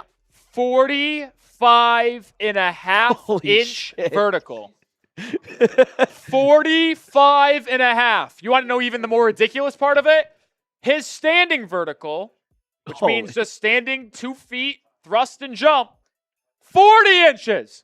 That's more than 99% of people's max vertical. This guy's athleticism is ridiculous. He can jump out of the gym. And as you can guess, he is a pretty solid finisher at the rim. 70.5%. Got to the rim a lot. 7.7 rim attempts per 100. 9.9 attempts at the rim per 100 in 2025. He was at VCU before transferring to Virginia Tech. There's a lot that he needs to grow on because he's not a shooter and he's not even that good defensively. Like, he has some crazy highlight blocks, as you can imagine, but his on-ball defense, staying in front, it's not good there. Yeah. I compare him to one Hamidou Diallo, another unbelievable athlete that can jump out of the gym, but ultimately couldn't stick in the league because he never found his shot from deep, and he never found an ability to be an impactful piece defensively either. Hey, that's my guy. Yeah, out of Kentucky. Yeah. Forgot Hamidou Diallo. Yeah, he was there when I was there, my sophomore year. He might be in the dunk contest 2 years from now. Maybe he could bring the But dunk he contest might be back. doing it. He might be in the G League while doing it. Would you compare him to Derek Jones at all? He got some comps on Derek Jones Jr. I think the No Ceiling guys said shades of him. I wouldn't, and maybe you want to say that, like, But I mean, coming out of the Heat. Arizona when Derek Jones Jr. was coming into the draft. I just think Derek Jones Jr. is a little bit bigger. Yeah. And we've seen Derek Jones Jr. develop into a really solid three-point shooter and a pretty good defender. Right now, Luwal isn't that. But if he develops that, well, then maybe he does have a Derek Jones Jr. level kind of role in the NBA. I had no idea that he was still in the league. Derek Jones, yeah, he was with the Clippers last year. He's carved out a nice career for himself. We just had a trade. We had a trade The Bucks get the last pick in the draft for cash. So who is trying to navigate to Milwaukee now? They bought the pick. You don't have the capabilities of buying this pick this far in advance if you already don't have an agreed upon player exactly. that's working his way to that spot. So someone's avenuing their way to the Milwaukee Bucks here at 60 as we enter the final 10 picks of the second round. This is interesting. So you got the Lakers at 56 that I think Henri Veesaar will be going to, and then we have the Bucks at 60. I think we did this super chat. We did already. do the super chat. One. I think you might want to go to the Heat one. I think we got a super chat over there again. Did we do this? We did not do this one though. Emery Toombs coming in with a $5 super chat.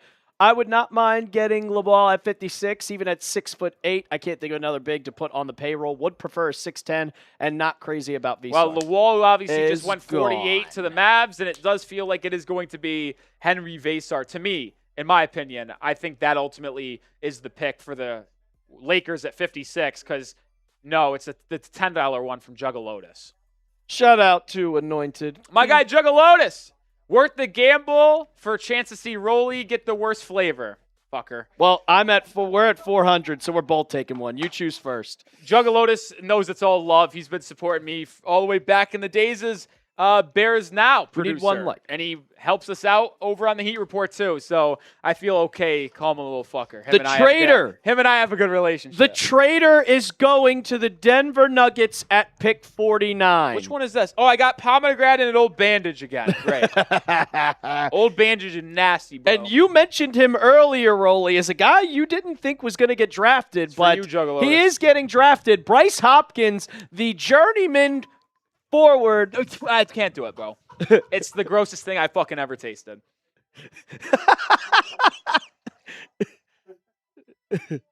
Yo, like, it's actually so gross. How do you quantify that, bro? Whoever made that, sicko. Bryce Hopkins, the journeyman. I guess you would call him forward. I thought he played point guard. No, yeah, you're way off there. Well, he played point guard at Kentucky.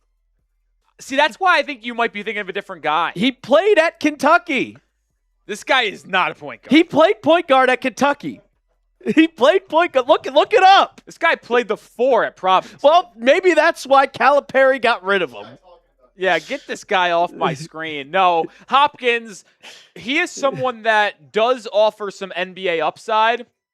The question with Hopkins, though, can he stay healthy? Because he was never on the floor in his 2 years with the Providence Friars in the Big East.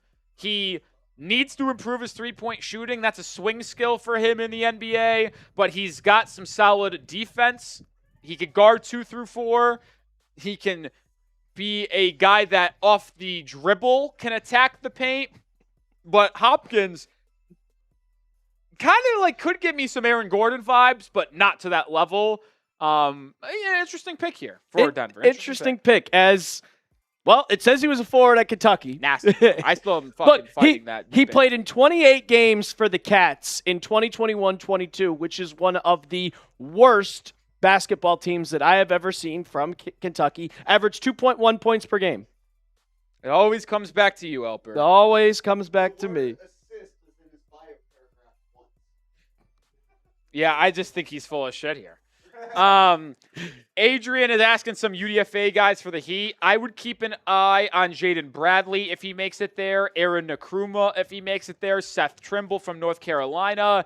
I would also keep an eye on Donovan Atwell, the Texas Tech guard. He is a sniper. Miami met with him a couple times, worked him out. I would imagine Miami offers Donovan Atwell a 2-way contract to try to get him into their system if he goes undrafted.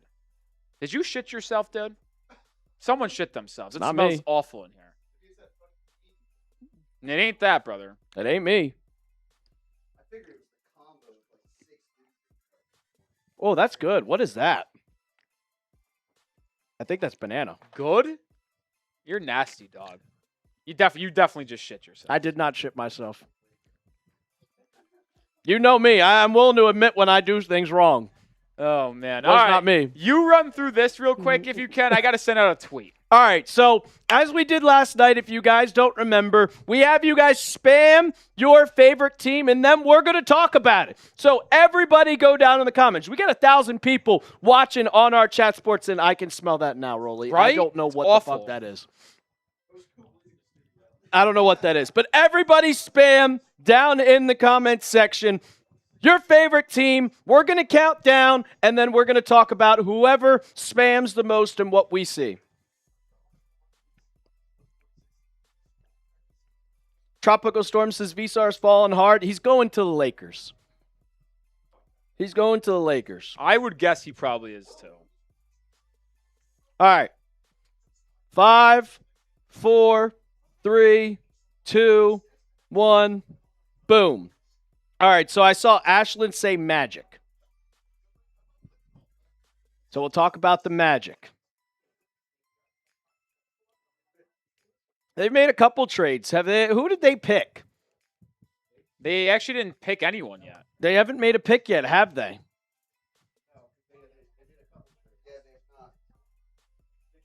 They traded back. They traded the 46th pick to the Washington Wizards for the 51st pick and also the 60th pick. And then they traded the 60th pick to the Milwaukee Bucks for cash. And they're about to pick in one pick, aren't they? Yeah, they got pick 51.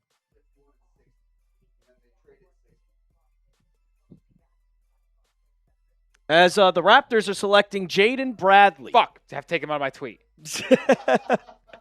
Well, there you go.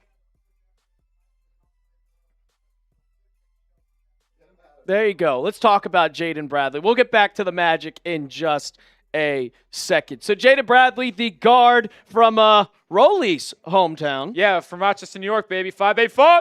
5'8". Shout out to my cousin's high school, Penfield. So 22-year-old senior.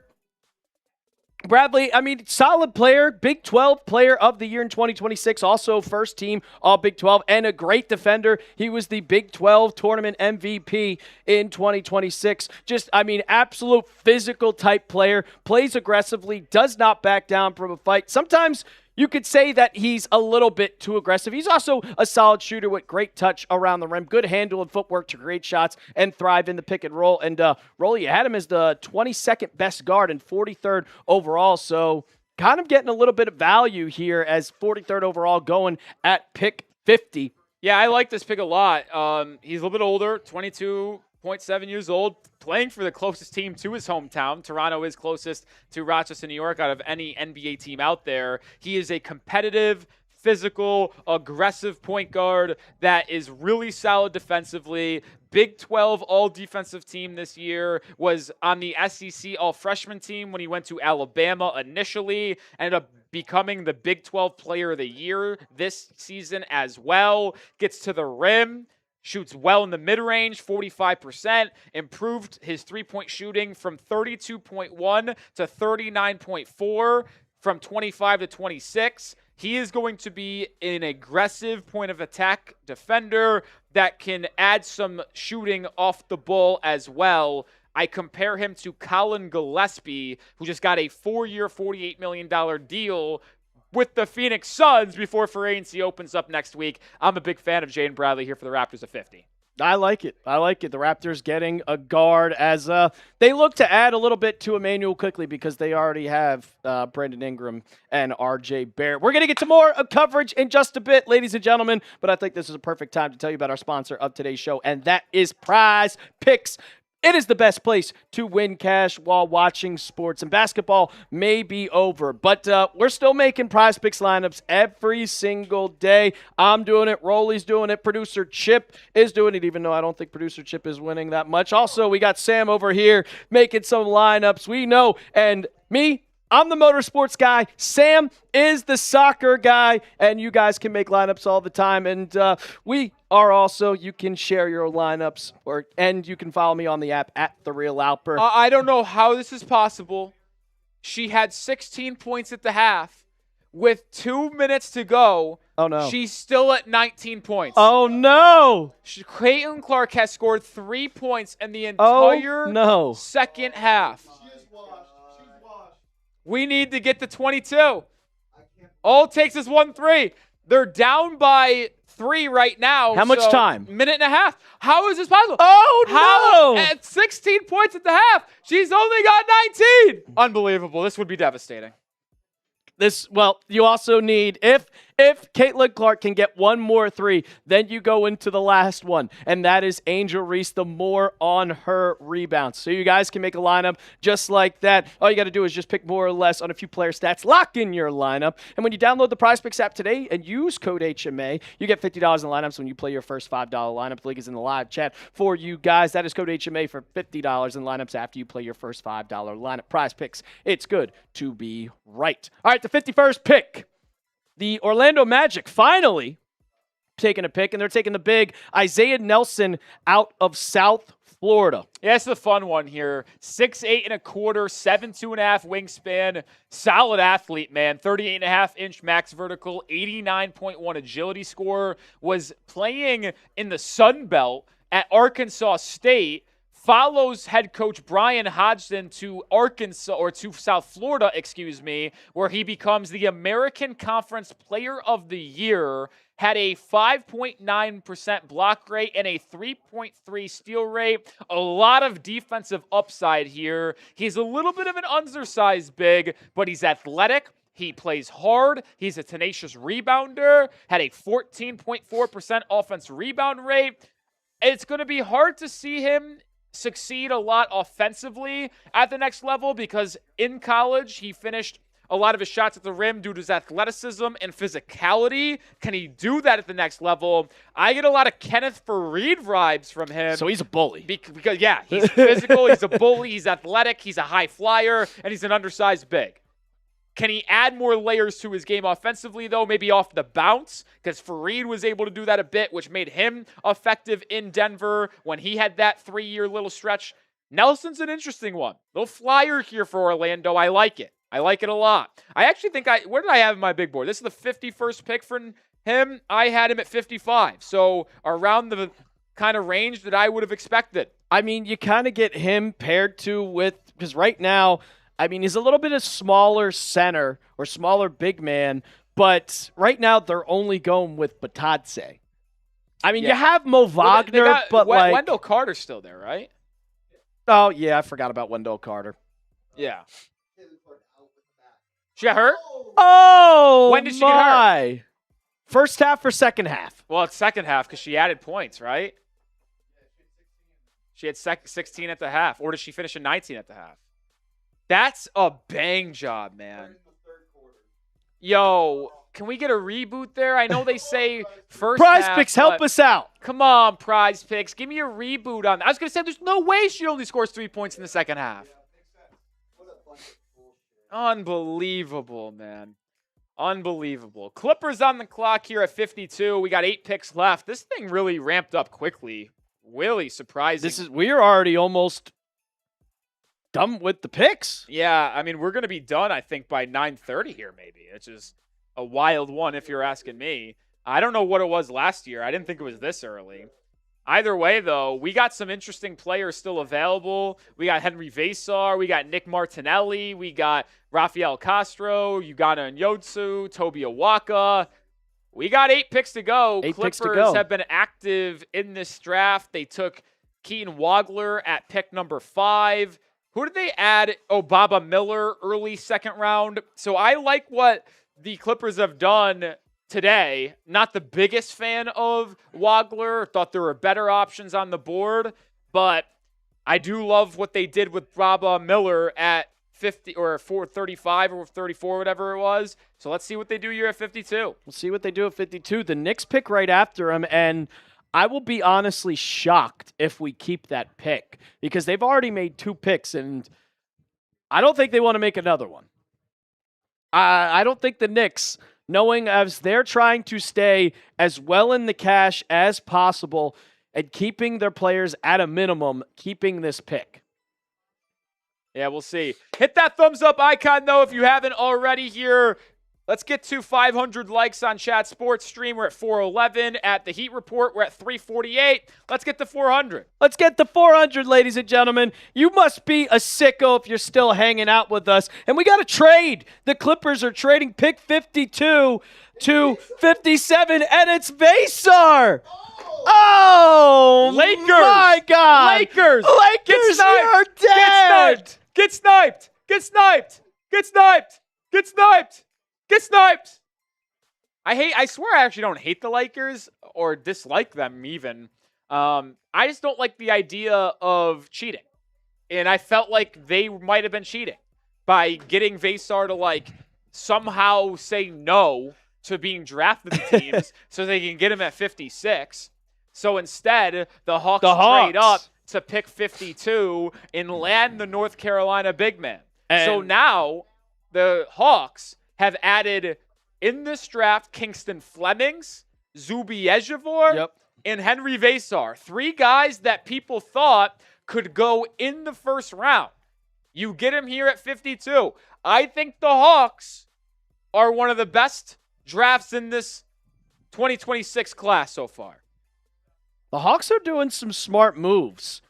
I mean, I like what they're doing. You're building up to try and be one of those top contenders in the East, and they got a solid big man that I'm surprised dropped all the way to 52. I mean, Rolly, you had him as a very, very early second-round pick, one of the first 2 picks. I mean, it's a versatile scoring big who can, like, a stretch 5, basically, and as he's gotten throughout his progression, a better shooter nonetheless, and also a very good rebounder. Yeah, I mean, there's a lot of upside here because of that size, because of that rebounding we just talked about, but also the ability to space the floor a bit here and shoot it. 42.5% from 3 this year on 5.6 attempts per 100. Now, I do wonder if that could have been a fluke year because he jumped up 10% from 32% in 2025. And the only reason why I think that could be a bit fluky is because he's a horrible free throw shooter at 61.5%. So you're trying to tell me that you improved your three-point shot by 10%, but you still are a bad free throw shooter?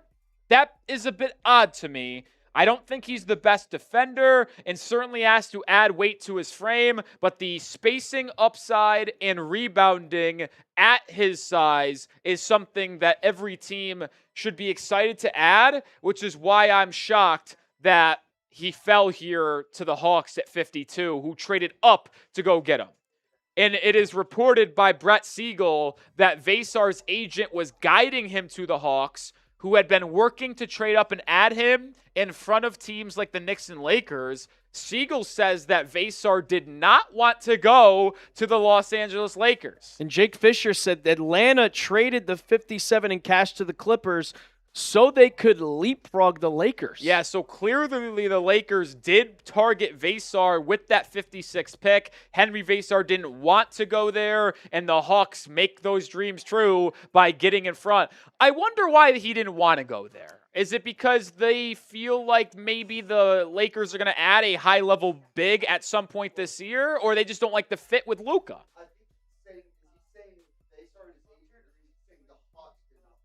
No, it says by Siegel that Veesaar's agent didn't want him to go to the Lakers. They did not want him in LA, and I take that as himself and agent. Okay, see, that's okay. I wasn't sure if it was Hawks. No, I take that way. Maybe that's on me. No, I feel like I'm right on that. I think you're right. Yeah, I feel like that's reading as Veesaar and his agent didn't want to go to LA.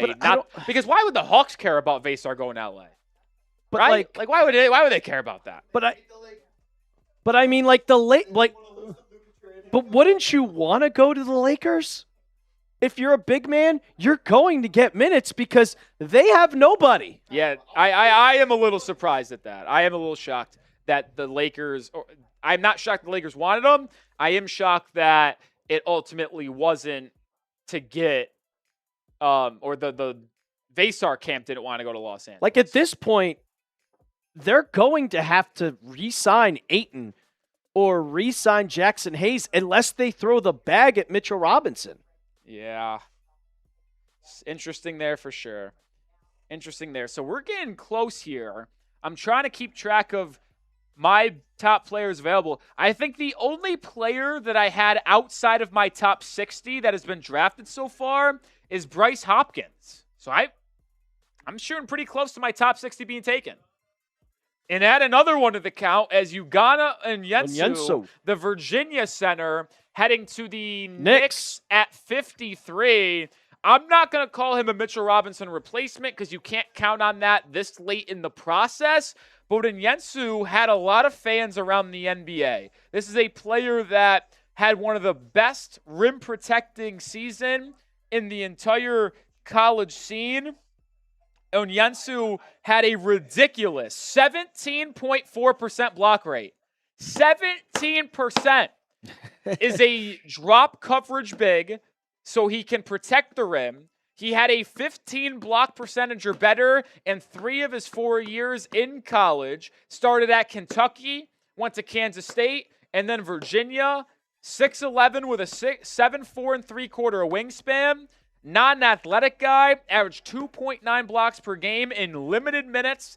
Didn't play a lot, played less than 20 minutes a game for Virginia, came off the bench for them, had a dominant defensive performance against Duke in the ACC tournament. Solid roll man, 1.36 points per possession there. That's really what he's limited to offensively. But you're adding Onyenso with the hope that he can maybe be as good of a rim protector as he was in the ACC in a limited 15 minutes to 10 to 15 minutes a night in the NBA. I mean, he's definitely going back. Lachey Jones got drafted! My God! Oh, it's the Gold State! Oh, Smitty got him! Smitty got him! He is a Bonnie. That's hype. Smitty got him! Lachey Jones, the former Florida State Seminole, the former St. Bonaventure Bonnie. I talked with somebody before the draft and said, dude, I think Lachey gets drafted tonight. Some people had him like 80th on their board in their 70s. I had him at 62. I watched him in St. Bonaventure's uniform for a full year. I went there. The first game I ever saw him play, I turned to Smitty and said, this is an NBA player. He's got size. He can defend. He's athletic. And he can shoot the pill. That's where all of his shots come from. And I'm like, some team is going to take a flyer on Lachey here. I think late second round. I had just him missing my top 60. We got to trade. And they get him. Are we up? No, the Knicks traded Onyenso to Detroit. Oh, okay. Well, either way, it's a good pick for Detroit as a third big now behind Paul Reed and Jalen Darryn. But to finish my thought on Lachey Jones, this is a really intriguing guy that plays the Warriors brand of basketball. Shoots threes, smart, athletic, defends. It is an incredible pick. This is an incredible pick. I can't wait to watch Smitty's short and video on Lachey Jones. So here's the pick as full details. I'm pretty sure that the Knicks will probably be receiving multiple second-round picks, even more cash, and you're going to Onyenso, a center, going to Detroit to back up B-ball Paul Reed and also Jalen Darryn. Wow. I'm still kind of reeling on the Lachey Jones high. I'm so happy that he got drafted. I'm happy he went to Smitty's team, who can really enjoy what he can bring to the table. So, Detroit, Isaiah Stewart replacement here? This could be. I mean, listen, I just said it. He's going to be that third big in their rotation behind Jalen Darryn and Paul Reed. So, clearly a player they valued.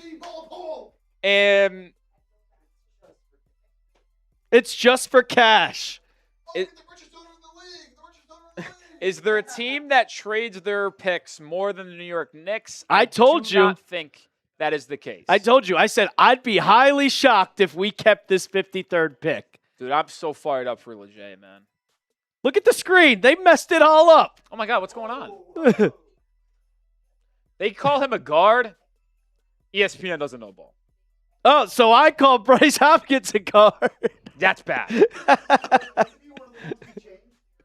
Yes, it was actually. Yeah, you had him as a guard. I think probably because of ESPN's database. And I said, he's 6'7". He's literally going to be playing on the wing. 6'7". Please. All right, no. so we head to the final 5 picks. The Rockets are on the clock.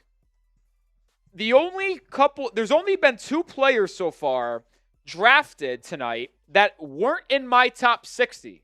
Those names being Bryce Hopkins and Lachey Jones. I think we have another trade. Lachey was 62 on my board, Hopkins 64. So the only 2 players drafted not in my top 60 just missed the cut by the first 5 guys. So I've been pretty spot up on my evaluation so far. Rolly knows ball. I tried my hardest. I'm excited to see if I can finish strong here. So the Clippers are trading cash in the 57th pick, which they just acquired from the Hawks, and they'll move back up to pick 55. So who's on the clock right now? Atlanta? The Clippers are on the clock at 55. Ooh, a Kentucky guy? No, it is Northwestern. Oh, then it's got to be my guy, Martinelli. Martinelli. Nick Martinelli. Nick Martinelli heads to the Clippers. And I had another in my top 60 going 60. I don't know if I'm just that good this year and I just like really reached a cerebral level that can be unmatched, or the NBA is just using the same level of analytics that the general public uses to evaluate these guys. Because I don't have access to their tape and stories. I mean, I watch a lot of watch YouTube clips. I watch a lot of their games. I mean, I watch them throughout the year. I'm a big college basketball guy, but I do rely on a lot of analytics mixed with some film of old games and highlights to kind of evaluate these guys. And, well, I'm staying pretty true to form here. Martinelli, he's a throwback at 55. He is someone that isn't very athletic, but he is an incredible scorer of the basketball. Shooter. Yeah, really efficient. How about this stat? He is the all-time leader at Northwestern for points in a single season. That's kind of crazy. So, big-time season for the Wildcats. Likes to get to the mid-range. A little bit too much, unfortunately. 93rd percentile shooting from the midi. 47%, so very good there. But on 13 attempts per 100, that's a lot. He's one of those guys, though, that we talked about a bit earlier with Ryan Conwell. Can you shoot? Can you dribble? Can you pass? Well, Martinelli can do that. He shot 50, 40, 80 this year. That's high-level stuff. Very similar to Doug McDermott. The question is, will his defense, will his athleticism be good enough for him to stay in the NBA? I do think he has a tendency with the ball in his hands to put his head down and not create some opportunities for teammates, and he's only focused on himself scoring. So that's always a question mark. Do you make your teammates better? But I do like Nick Martinelli. Could you see him as like, I mean, from looking at all the scouting reports, like Bogdanovich type of player? Bojan? I could see it. Yeah. Not Bogdan, but it would be Bojan. No, not Bogdan. Yeah. Bojan. The former New York Knick. Yeah. Bojan Bogdanovich. We got 4 picks left. I'll tell you what. I'm not obviously going to shoot 60 for 60 in my big board, but I at least am going to go, 52 of 60? And that's like if the last 4 picks go a little wild. I am shocked that Aaron Nkrumah hasn't been drafted tonight. Could he be picked before the end of the draft? I think he should be. If he would be the first call I make as if I was a GM. And for my Heat fans still watching, if I'm Miami, the first 2 calls I'm making in undrafted free agency, I'm calling Aaron Nkrumah at Tennessee State, and I'm calling Donovan Atwell at Texas Tech. And I'm offering them a 2-way contract ASAP. I mean, you might get this right the second the draft ends. We're going to get notifications. We are going to see signings happen just – let's get a snap in. There we go. Just like that. Yeah. What am I calling? No, what am I calling? Milwaukee, last pick of the draft. Who's the last player drafted? I'm going to take a flyer and say the last player draft. Who's got the last pick right now? Milwaukee? Milwaukee. Could you throw up the best players available? I am going to take a shot and say that the Milwaukee Bucks draft Jaden Henley, the Grand Canyon forward. Do I think he's going to be drafted? No, but that's my shot in the dark. I'm going to go with Trimble. I'm going to go Lamar Wilkerson. Lamar Wilkerson, I like that. Okay. I'm going to go Trimble. I'm going to go Seth Trimble. I think they're going to – I feel like they add someone in the front court on the wings because they have a lot of guards. I see a lot of people saying stay alive for UDFAs. I got other stuff to do here. Not going to do that. Yep. We'll have a full UDFA recap tomorrow. But make sure you do subscribe so you don't miss that. As the Lakers are now on the clock, are they going to take a big? It felt like they were waiting for Henri Veesaar, but he went to the Atlanta Hawks. Now are the Lakers going to take somebody? They don't know what to do. Smitty tweeted out, LeJay Jones, former Bonnie, gets drafted first Bonnie to be taken since Andrew Nicholson. Now, as much as I call him a Bonnie, because he played there 2 years ago before transferring to Florida State, I don't think you can clarify him as a Bonaventure player being drafted because that is not the school that he played at in his final year in college. So that's a fraudulent tweet there by Tyler Smith. That's a fraudulent tweet there by Tyler. He's trying. Colton saying Bucks take Nate Biddle or Nick Boyd. Don't hate those shots in the dark. King Nacho says shoot another half-hour Heat video on Conwell. Hell yeah, I'm in on it. I don't know if you're being sarcastic. The video was 9.5 minutes long. Shows your attention span if you are being sarcastic. The pick is in. Who are the Lakers taking? Best big man available, they need one, is Rafael Castro from George Washington. So that could be an option. I also could see them going Toby Owaka from Arizona. If they go big, let me go with Owaka or Castro. That'd be my two guesses for the Lakers here at 56. Let's see. They trade out and say, give us our cash back. All right, Mark Tatum is going to the podium right now. We're going to find out live. Oh, it's that guy. We got the Russian. We got the Russian. Ischenko. We got the Russian. A guard. They go with Feshula Ishenko, the Russian guard. And I just got to be completely honest with you guys. I don't know much about him. Do we have a scouting report on him? We have our first draft industrial complex. No, we do have graphics. I know that. Yes, we have a scouting Look at that big cam. Look at that, man. Come on. 6'8".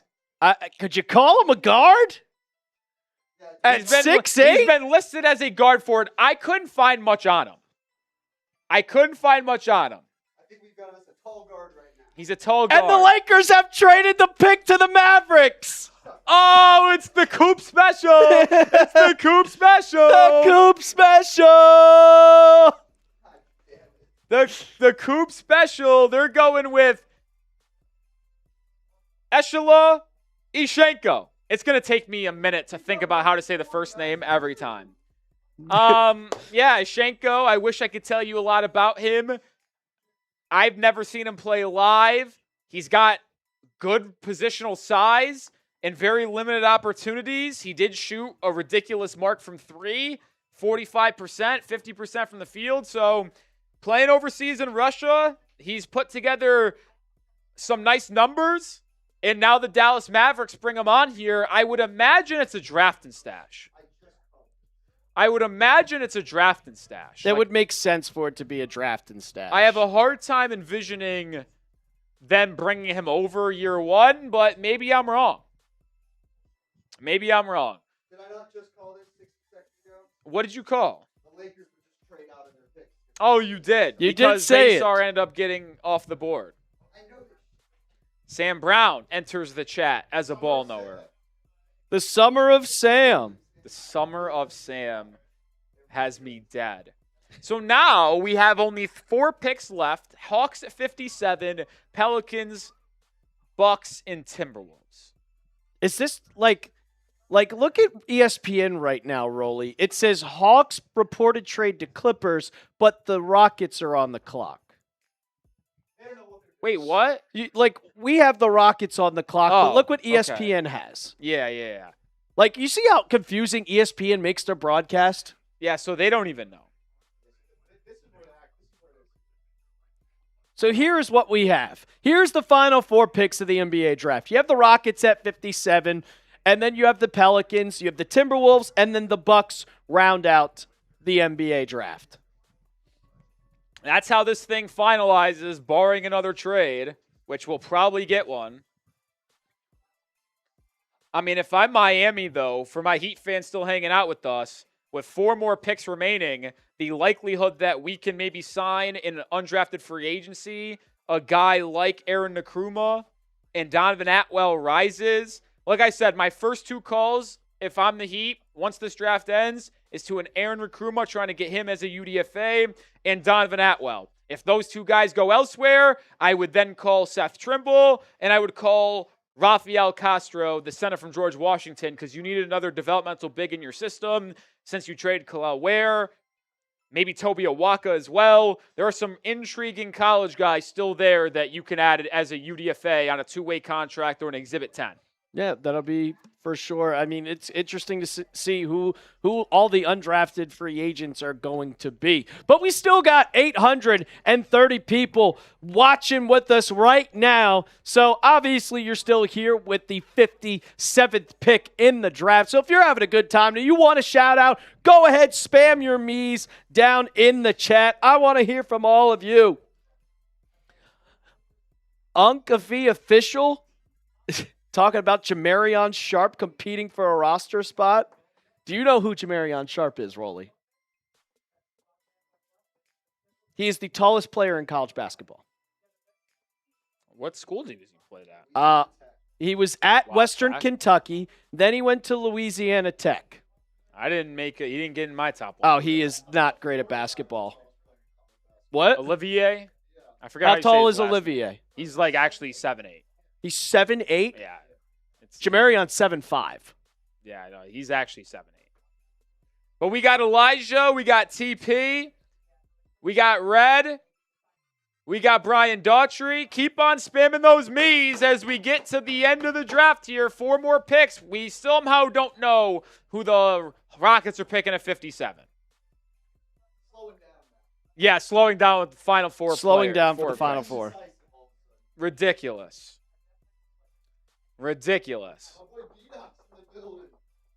Who's your guy?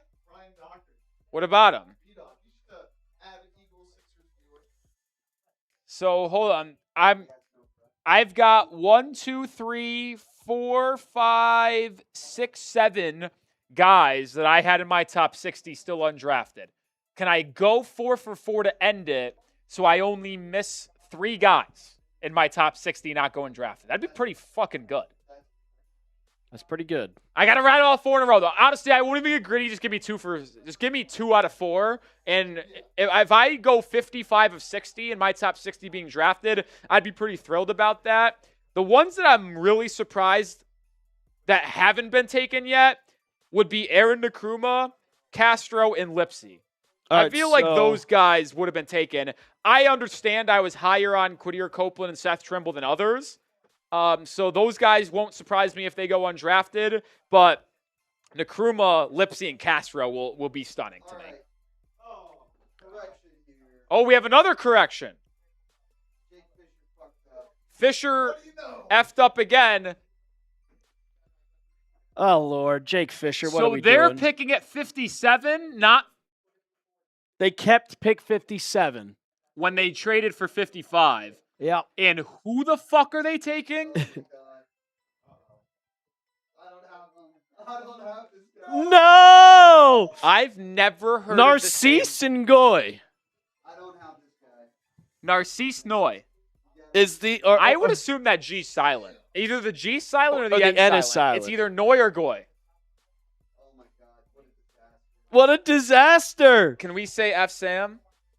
F Sam, F Sam, F Sam, F Sam, F Sam, F Sam. F Sam, F Sam, F Sam, F Sam, F Sam, F Sam, F Sam, F Sam, F Sam, F Sam, F Sam, F Sam. Oh. Hey, oh my God, we got people in the chat saying it. The king's out here. Oh, he's a Frenchman He's too. a Frenchie. Hey, everybody fuck off.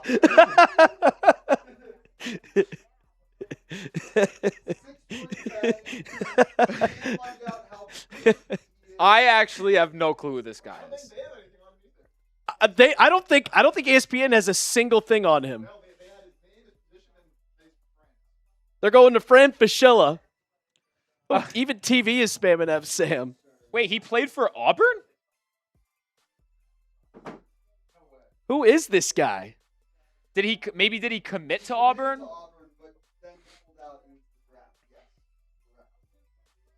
He played at I'm gonna put him at 230 pounds. Ligue Nationale de Basket. I can't find him. He's 7 feet tall. He looks big. Bro, okay, 260. What do we think? I'm saying 245. 245. This guy's a chunky dude, man. Yep. He averaged 10.6 points per game for Wait a minute. I might say he might be 260.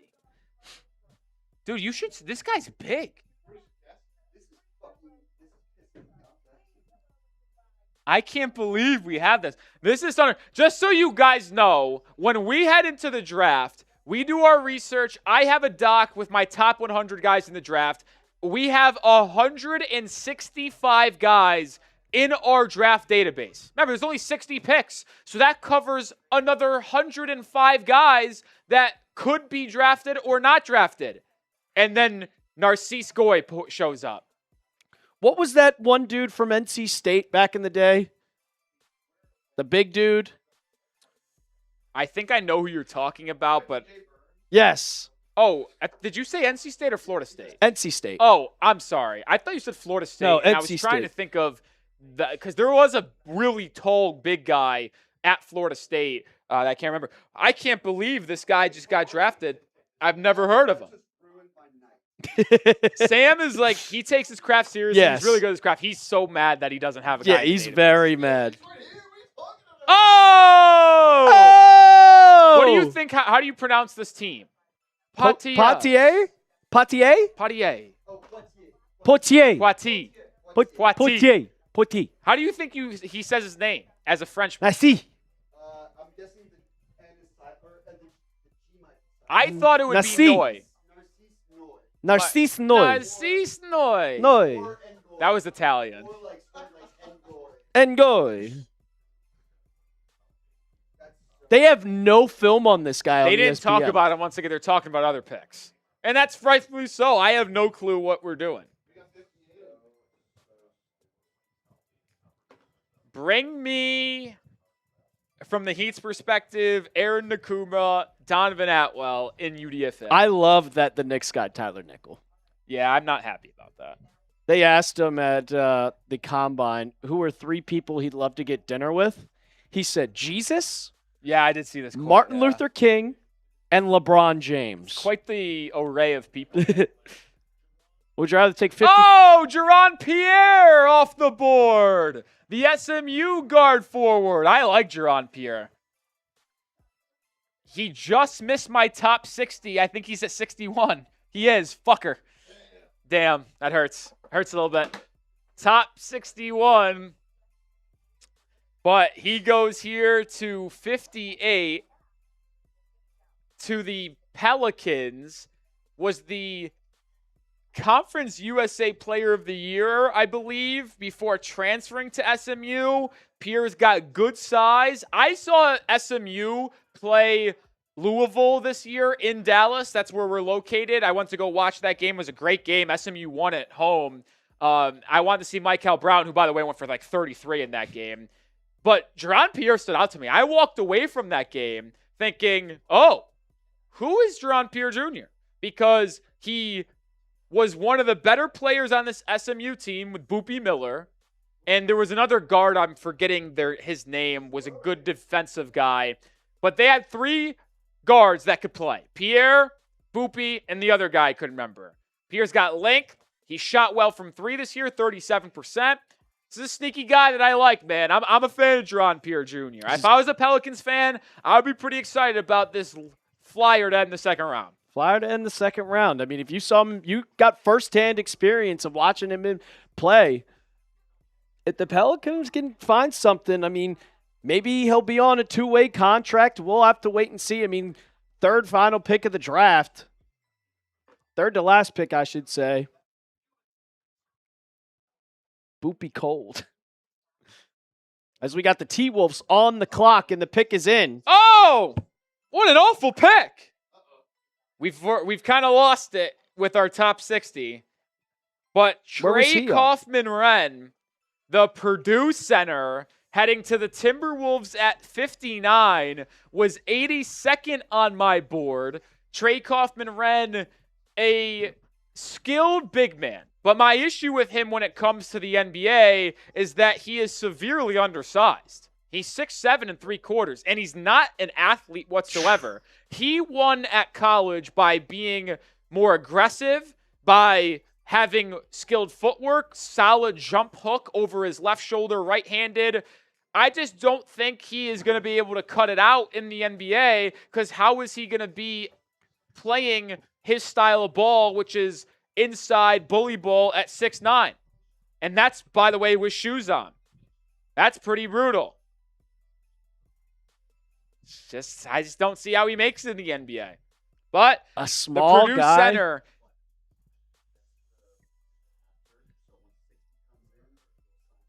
do what I did yesterday. Recap it, recap, and yeah. then we'll get up. Okay. Man. All right, we got one more pick. Who will be the final pick of the draft? Who did I say was going to be? I said Seth Trimble. That would be fun. I like Seth Trimble. I said it was going to be Seth Trimble. Carter says the Heat posted you on Twitter. No way. He says, Rolly, the Heat posted you on Twitter. Oh my God, I did. Chills. What? The Heat Twitter page? Oh, yeah. Oh, shit. Oh, there it is. The Heat just got a dog in the second round. Chills.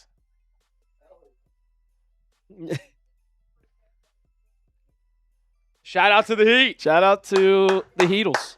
Thanks for giving that shout out. I don't know who did that. Carter Reimer on their chat sports said they did. Yeah. Me and my guy Anthony. Dog. You know who's also on that graphic? Fun fact. Smitty. Because my profile picture is me and Smitty, and I have Smitty in a Heat uniform. Because when 3 years ago, the Heat beat the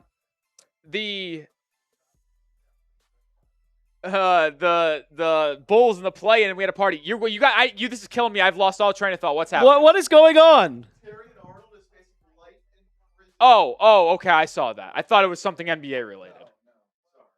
No, nothing that serious. She guys make me play the first round. All right, we got the last pick in. Get your predictions. I forget what I said. Who did I have them taking? I took the guy from Grand Canyon. Yeah. Oh, I said Melvin Council. All right, so we're already Shams is already tweeting out two-way deals. I love it. AK Okereke is going to the Lakers. Hold on. Let me get my bearings. That's funny that I was on the Heat graphic though. All right, so the final pick here, 60. It is the Bucks. Oh, they take Meleek Lewis, the wing from Melbourne. Baby. As he does not have a rating from you. 6'8" forward from Southeast Melbourne. Is that a G League or is that an NBL logo? Is that a G? So is he a G leaguer? That was he was a G. So he was a G leaguer, but he's Melbourne, obviously from Australia, from down under.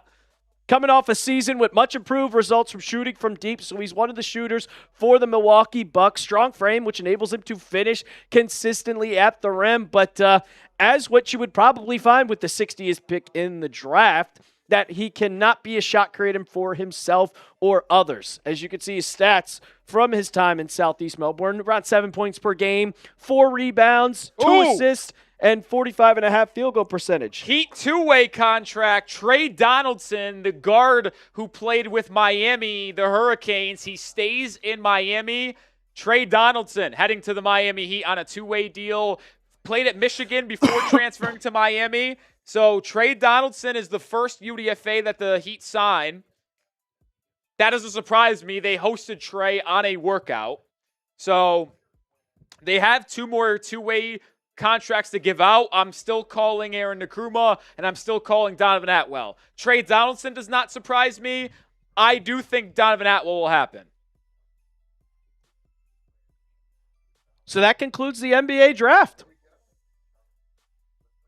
And we were done at 10:30 Eastern time. Yeah, I'm going to send out this tweet just 1 second, and then I'll sign off here, and we'll have you guys get taken through the second round by Brett Elper. That's me.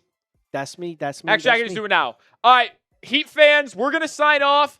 NBA fans, Elper's going to take you to the entire second round. We'll have a video out tomorrow morning, Heat fans, with updated UDFA signings, more on Ryan Conwell. So be on the lookout for that. We appreciate everybody who tuned in. I appreciate everybody for being very nice and hanging with us the last 2 days. Heat fans, we're signing off right now. NBA fans, enjoy Brett Elper taking you through the entire second round. Heat fans, see you soon. Appreciate you, Nick Roloff, for being with us the last 2 days, giving all great